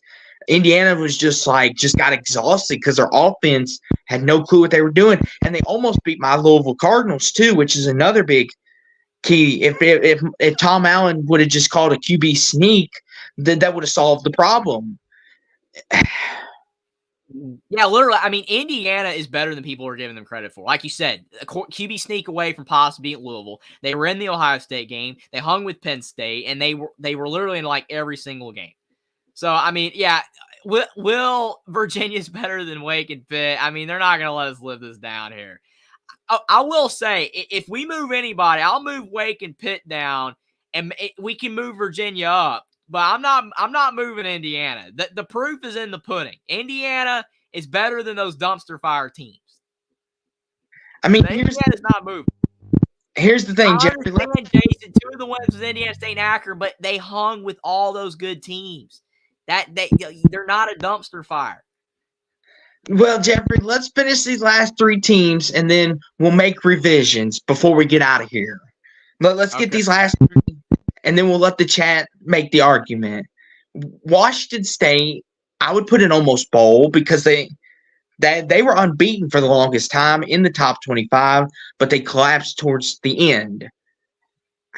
Yeah, Washington State, I mean, they went 5-7, I believe, and yeah, 5-7, 2-7. They're definitely in almost bowl. And they took their rival Washington to the brink of a loss. Mm-hmm. Yeah, they were very competitive in that game. I mean, they had some up and down performances. They had some ugly games as well. I'm gonna look at their schedule real quick because I know there was like one game that they had that was very bad. Like I can't remember which one it was. Like you said, trying to remember everybody's schedule and what they did. It's kind of tough sometimes, but they definitely were an up and down team because I know they got a big win. I think then they beat Oregon State, or yeah, that's what it was. They beat Oregon State. They beat Wisconsin. People thought Wisconsin was decent. They lost to Stanford. That's it. That's the bad loss. That's what I was thinking of. They lost to Stanford, lost to Cal, which Cal made a bowl, lost to Arizona State too. That was a really bad loss. But they beat Colorado big time. They destroyed them, hung with Washington. So there was some good for Washington State, but they just weren't consistent. And Jeffrey, apparently the chat is giving us a lot of flack now. Jason O says Maryland hung with Michigan, so top 5, right? That's not what I mean. I'm just saying that Indiana, every single game that they played, they were in. And it's like these other teams got blitzed over and over and over. That's the argument to be made. And here's the thing. The Fire team does not hang with Louisville, Penn State, some of these other teams. That's just my opinion. I mean, if you guys really want to move them down, I'll move them down. But I don't. To me, they're just not a dumpster fire. They're not as bad as those other teams. See, here's the thing. I get where he's coming from, but here's the thing, though. If you're saying they're a dumpster fire, they wouldn't have hung with all those teams, like Jeffrey said. I agree with him on that point. A dumpster fire team does not hang with all those great teams, and most of them were great teams this year. Now, the Akron, I get Will's bringing that up, but that was maybe a fluky game. Everyone's allowed to have a fluky game, but here's the thing. There's 2 caveats with that game. Number one, Akron's quarterback in that game, I think, tore his ACL in the very next game. And if he doesn't tear his ACL, Akron's not going 2-10. They're having a better season. They might have made a bowl game with their quarterback. He was really good. He tore his ACL. Number 2, Indiana had Taven Jackson in at quarterback. They switched to Brendan Sorsby. So you could use that same logic and say, well, Arizona's not that good because they lost to Mississippi State, but they had Jane Delora and they switched to Fafita. So Indiana hung with Penn State, hung with all those other teams when they had Brendan Sorsby. So I don't think they would have barely beat out. I get your point. I mean, Indiana's not a good team by any means. I'm not saying that. They were not good, but they're either in the bottom of the list or the second bottom of the list. And I think statistically, if you look at Indiana offensively and defensively, their offensive and defensive numbers were average. Like they were actually, I think, like 8th in the Big Ten on defense and like 9th or 10th in the Big Ten on offense. That's not dumpster fire. They just didn't win. They were close. They just didn't win. It is what it is. Yeah, and me and Jeffrey, when we define dumpster fire, it's no redeeming qualities. Like all these teams we have at the bottom, except for Virginia, have no redeeming qualities. Indiana has plenty of them. Because if they don't make stupid play calling decisions against Penn State, we would be looking at Penn State a little bit different. Why Allen got fired? Look, goal line sneak. If Indiana just sneaks it in, we would be looking at them different. We would be looking at Louisville different. Would Louisville beat Notre Dame? We don't know. It's a domino effect. We're giving Indiana credit for that bad play call. Imagine how people will be treating Washington right now if they lost to Washington State, if they didn't win one of those Oregon games, if they had blown it against Arizona State that they barely beat. I mean, they barely won all those games, but Washington's legit and they're fantastic because they won, but they barely won. So it's like the other effect where it's like, are they that good? Because they barely won all those games, just like is Indiana that bad because they barely, it's tough. It's argumentatively, it's tough sometimes because you're basing it off of what they did. I agree Pitt and Wake are awful, but the coaches are longtime coaches. I get their argument there. Wake and Pitt, it's not a lot there. Pitt beat Louisville. That's there, but Wake didn't really beat anybody, so I get it. But they did win 4 games. It's tough. So let's finish these last 2 teams, and then we'll make revisions, and it'll be our final product, and it's the seal of a stamp of approval, no changing. West Virginia, they're a bowl team, but are they top 25? Are we ready to grant them that? Has Neil Brown earned that yet? This is tough because of the fact West Virginia finished 9-4, and 9-4 usually is enough to be ranked. Like you've got Kansas State at 9-4, and they're ranked. Kansas is 9-4, and they're ranked. But West Virginia is not ranked. They do not have them ranked in the final AP poll. But there's a lot of good with the Mountaineers. I mean, they actually had a decent season. I mean, especially compared to what a lot of people were expecting from Neil Brown. Like, are they going to even go 7-6 or 7-5, whatever? They did good, but when you look at their resume, they beat Duquesne, they beat Pitt, who was not good, they beat Texas Tech, who barely made a bowl game, they beat TCU, who didn't make a bowl game. They beat UCF, who barely did. They beat BYU, who did not. They beat Cincinnati, who did not. And they beat Baylor, who did not. Literally, like, I guess West Virginia's best win probably is North Carolina.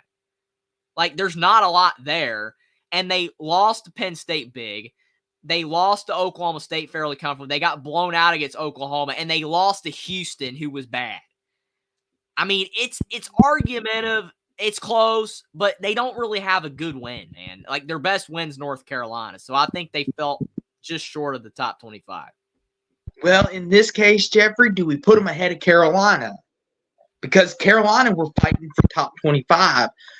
And obviously we're not going to have enough, so we're going to have to move some teams up. So does West Virginia move into that spot? For now, I'll put them ahead of UCLA. I'll put them behind NC State and Kansas, but at 9-4 right there. They're definitely out of North Carolina because they beat them, even though Carolina had all the opt-outs. Right now, we've got 6, 11. Wait a minute. 22, I think? 21. I think we've only got 21 teams in the top 25. That's not good.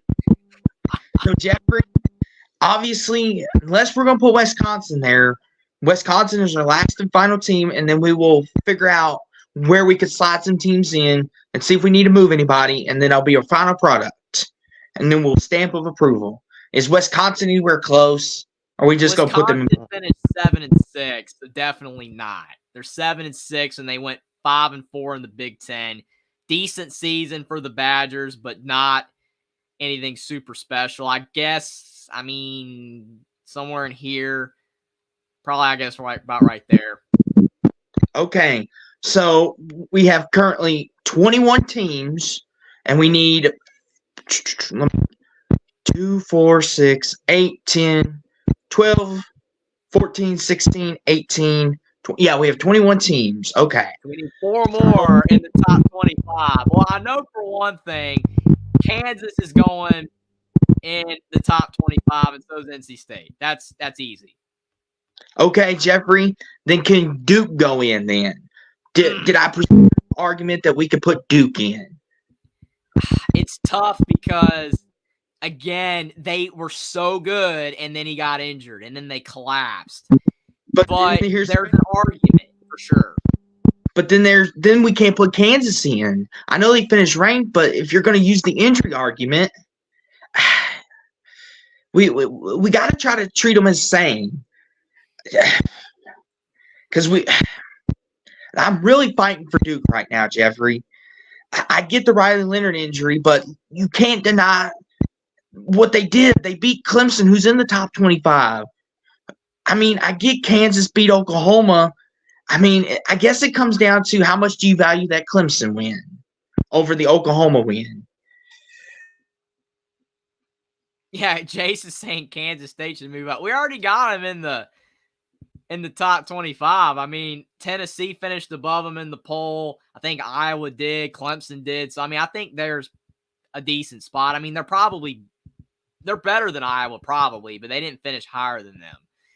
But that's definitely getting, very picky and argumentative there. I mean, this is what a tier list is for. I mean, we're arguing these teams to the hilt. I don't blame you. Like Will said, SMU and Liberty are in the AP poll. Oregon State and West Virginia received the 26th and 27th votes. That makes a little bit of a difference, though, because we're talking about that's why we don't have enough teams. We've got every single team ranked in the top 25 that's currently in there. We just added Kansas and NC State.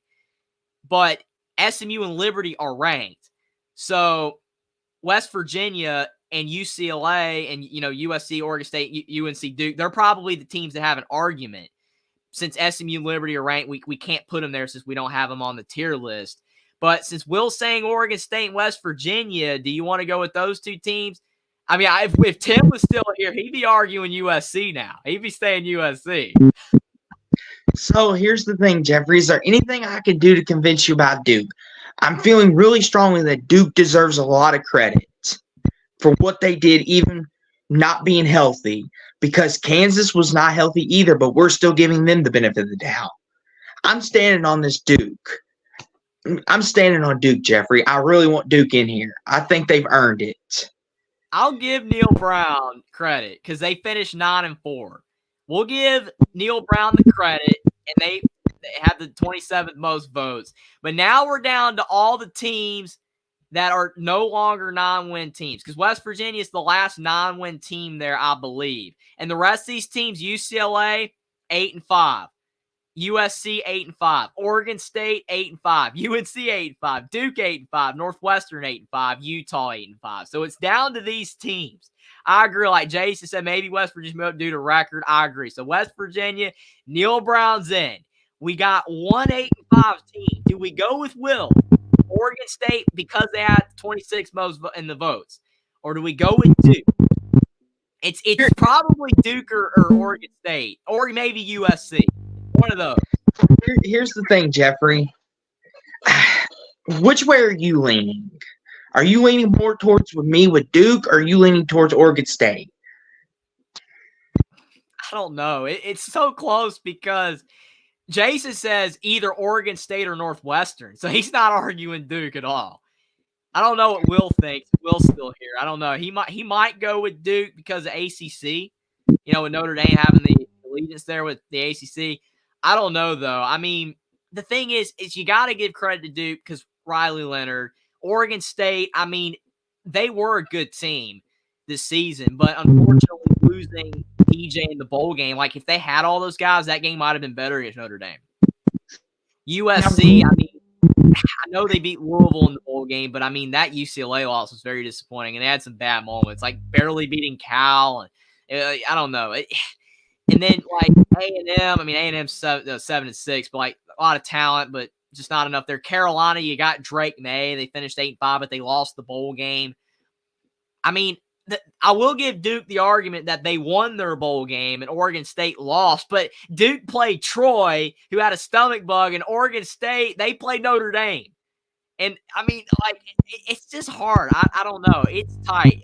The chat's not helping us out here. No one's saying anything other than Jay saying either Oregon State or Northwestern.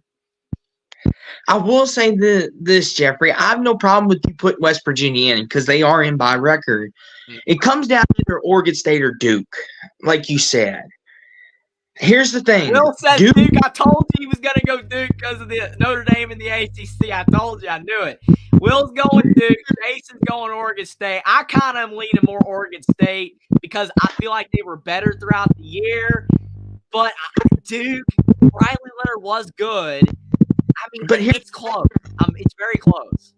Here's the thing, though, Jeffrey, and it's like, who did Oregon State beat?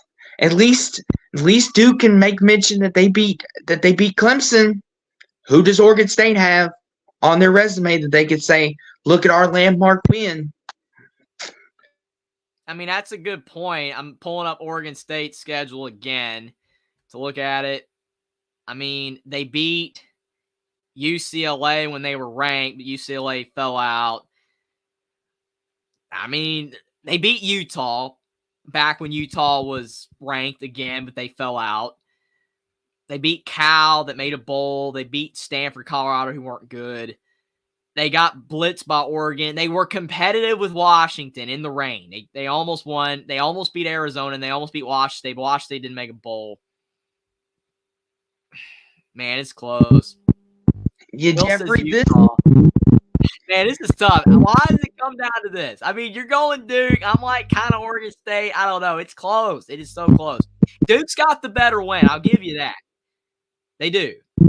Jeffrey, it's just like if this was preseason, this would be a little more easier because it's like preseason, kind of going off what we've seen. Oregon State would have had it in the preseason, but now that we know what these teams are, it makes it a little more harder.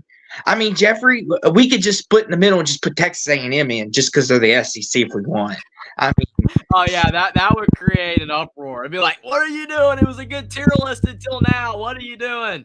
Even though there's been some disagreements about Indiana and a few other teams, we're still not done completely yet.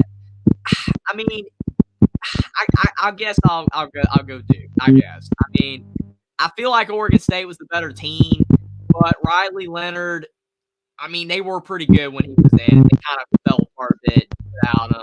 They won the bowl. Yeah, I think Oregon State was better. I do. I really do.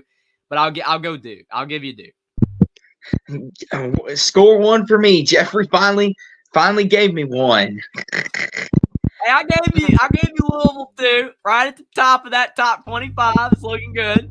But I mean, see, Jason said if you put A&M in, I'll take to the streets. Told you. I mean, it's gonna be an uproar. We're not doing A&M. Don't worry, Jason. We're not going A&M. I know, Jason. We're not doing A&M. We're not going to be ESPN. I promise. So I think we're about done. We've got a pretty good looking tier list here, I think. No arguments with the CFB contenders, I don't think, with anybody. We've got Michigan, Washington, Texas, Alabama, Florida State, and Georgia. No one else is there. That's who we've got for the CFP contenders. Okay, Jeffrey. So do Florida State and Georgia count for the NY6? Because if not, we still need two more teams for NY6. Well, I mean, I think we put Florida State and Georgia in the CFP because of they contended for it and they were right there, especially like Florida State being undefeated. I know that they made the NY6, and I know like we have Florida State ahead of Georgia, but that doesn't even count. Like I know Georgia beat them like that, but man, I mean, Florida State didn't have a team and they were undefeated the entire way, so that's why I had them there just to give them some credit. I don't know. I mean, they were in the NY6, but they contended for the CFP. That's fair. That's fair. I mean, this is our tier list, so we got to be happy with it at the end of the day. We got to look back at this. If we do another one in the preseason, be like, have we changed our minds any? Mm-hmm. Yeah. So, and then the NY6, we put all the teams that made it. Obviously, Oregon, Ole Miss, Missouri, Ohio State, and Penn State. No arguments there. Top 25, we got Louisville, LSU, Notre Dame, Arizona, Oklahoma State, Oklahoma, Clemson, Tennessee, Iowa, Kansas State, Kansas, NC State, West Virginia, and Duke. We squeaked Duke in there. Gave Duke a spot in the top 25 because of Riley Leonard's injury. They were really good before that, so we got them there. And then for our bowl teams, we have UCLA, USC, Oregon State, North Carolina, Texas A&M, Northwestern, Utah, Kentucky, Texas Tech, Iowa State, Wisconsin, Maryland, Rutgers, Virginia Tech, Auburn, Boston College, Cal, UCF, Georgia Tech, Miami, Syracuse were all bowl teams, and Minnesota. Now, Minnesota shouldn't really count because they got it on smarts technicality. I will keep saying that because that was a robbery, but anywho, life goes on. And then almost bowl teams were Florida, South Carolina, Washington State, TCU, Nebraska, Arkansas, BYU, Illinois, Mississippi State, Colorado, Purdue, Wake Forest, Indiana, Pitt, and then dumpster fire / trash was Virginia, Houston, Michigan State, Stanford, Arizona State, Baylor, Cincinnati, and Vanderbilt. That is our tier list. Now, Jeffrey, are we gonna correct? Are we gonna move Wake Forest down at least? Because the chat did give us an uproar about that. Are we? Will D says, "Can you put Washington State ahead of Florida?" I mean, Florida beat Tennessee.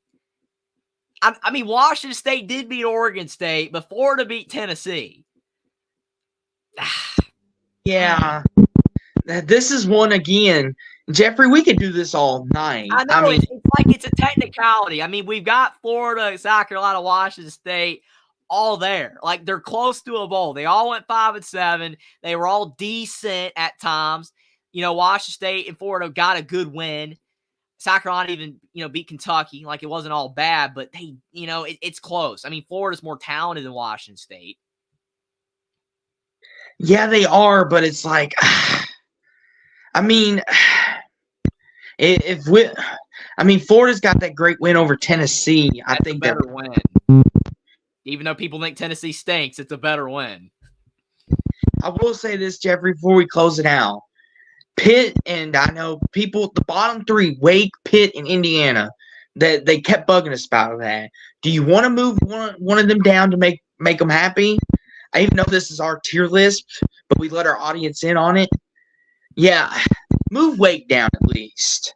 I guess Wake, but Pitt, Indiana stay. No. We'll put Virginia in there. We'll give Virginia because they beat North Carolina. And since Wake didn't really beat anybody, they belong in the dumpster fire. But Pitt, they got the win over Louisville. Virginia got the win over North Carolina. And Indiana, the most competitive team this season that didn't really beat anybody. I mean, they were just like Nebraska a couple years, the best 3-9 team. So I think Indiana sticks in almost bowl. It's close. I get the argument why they shouldn't be, but we got them there. So that's the tier list. I think we're good. Yeah, I think we're good too, Jeffrey. I had a lot of fun doing this tonight. This was a fun look back.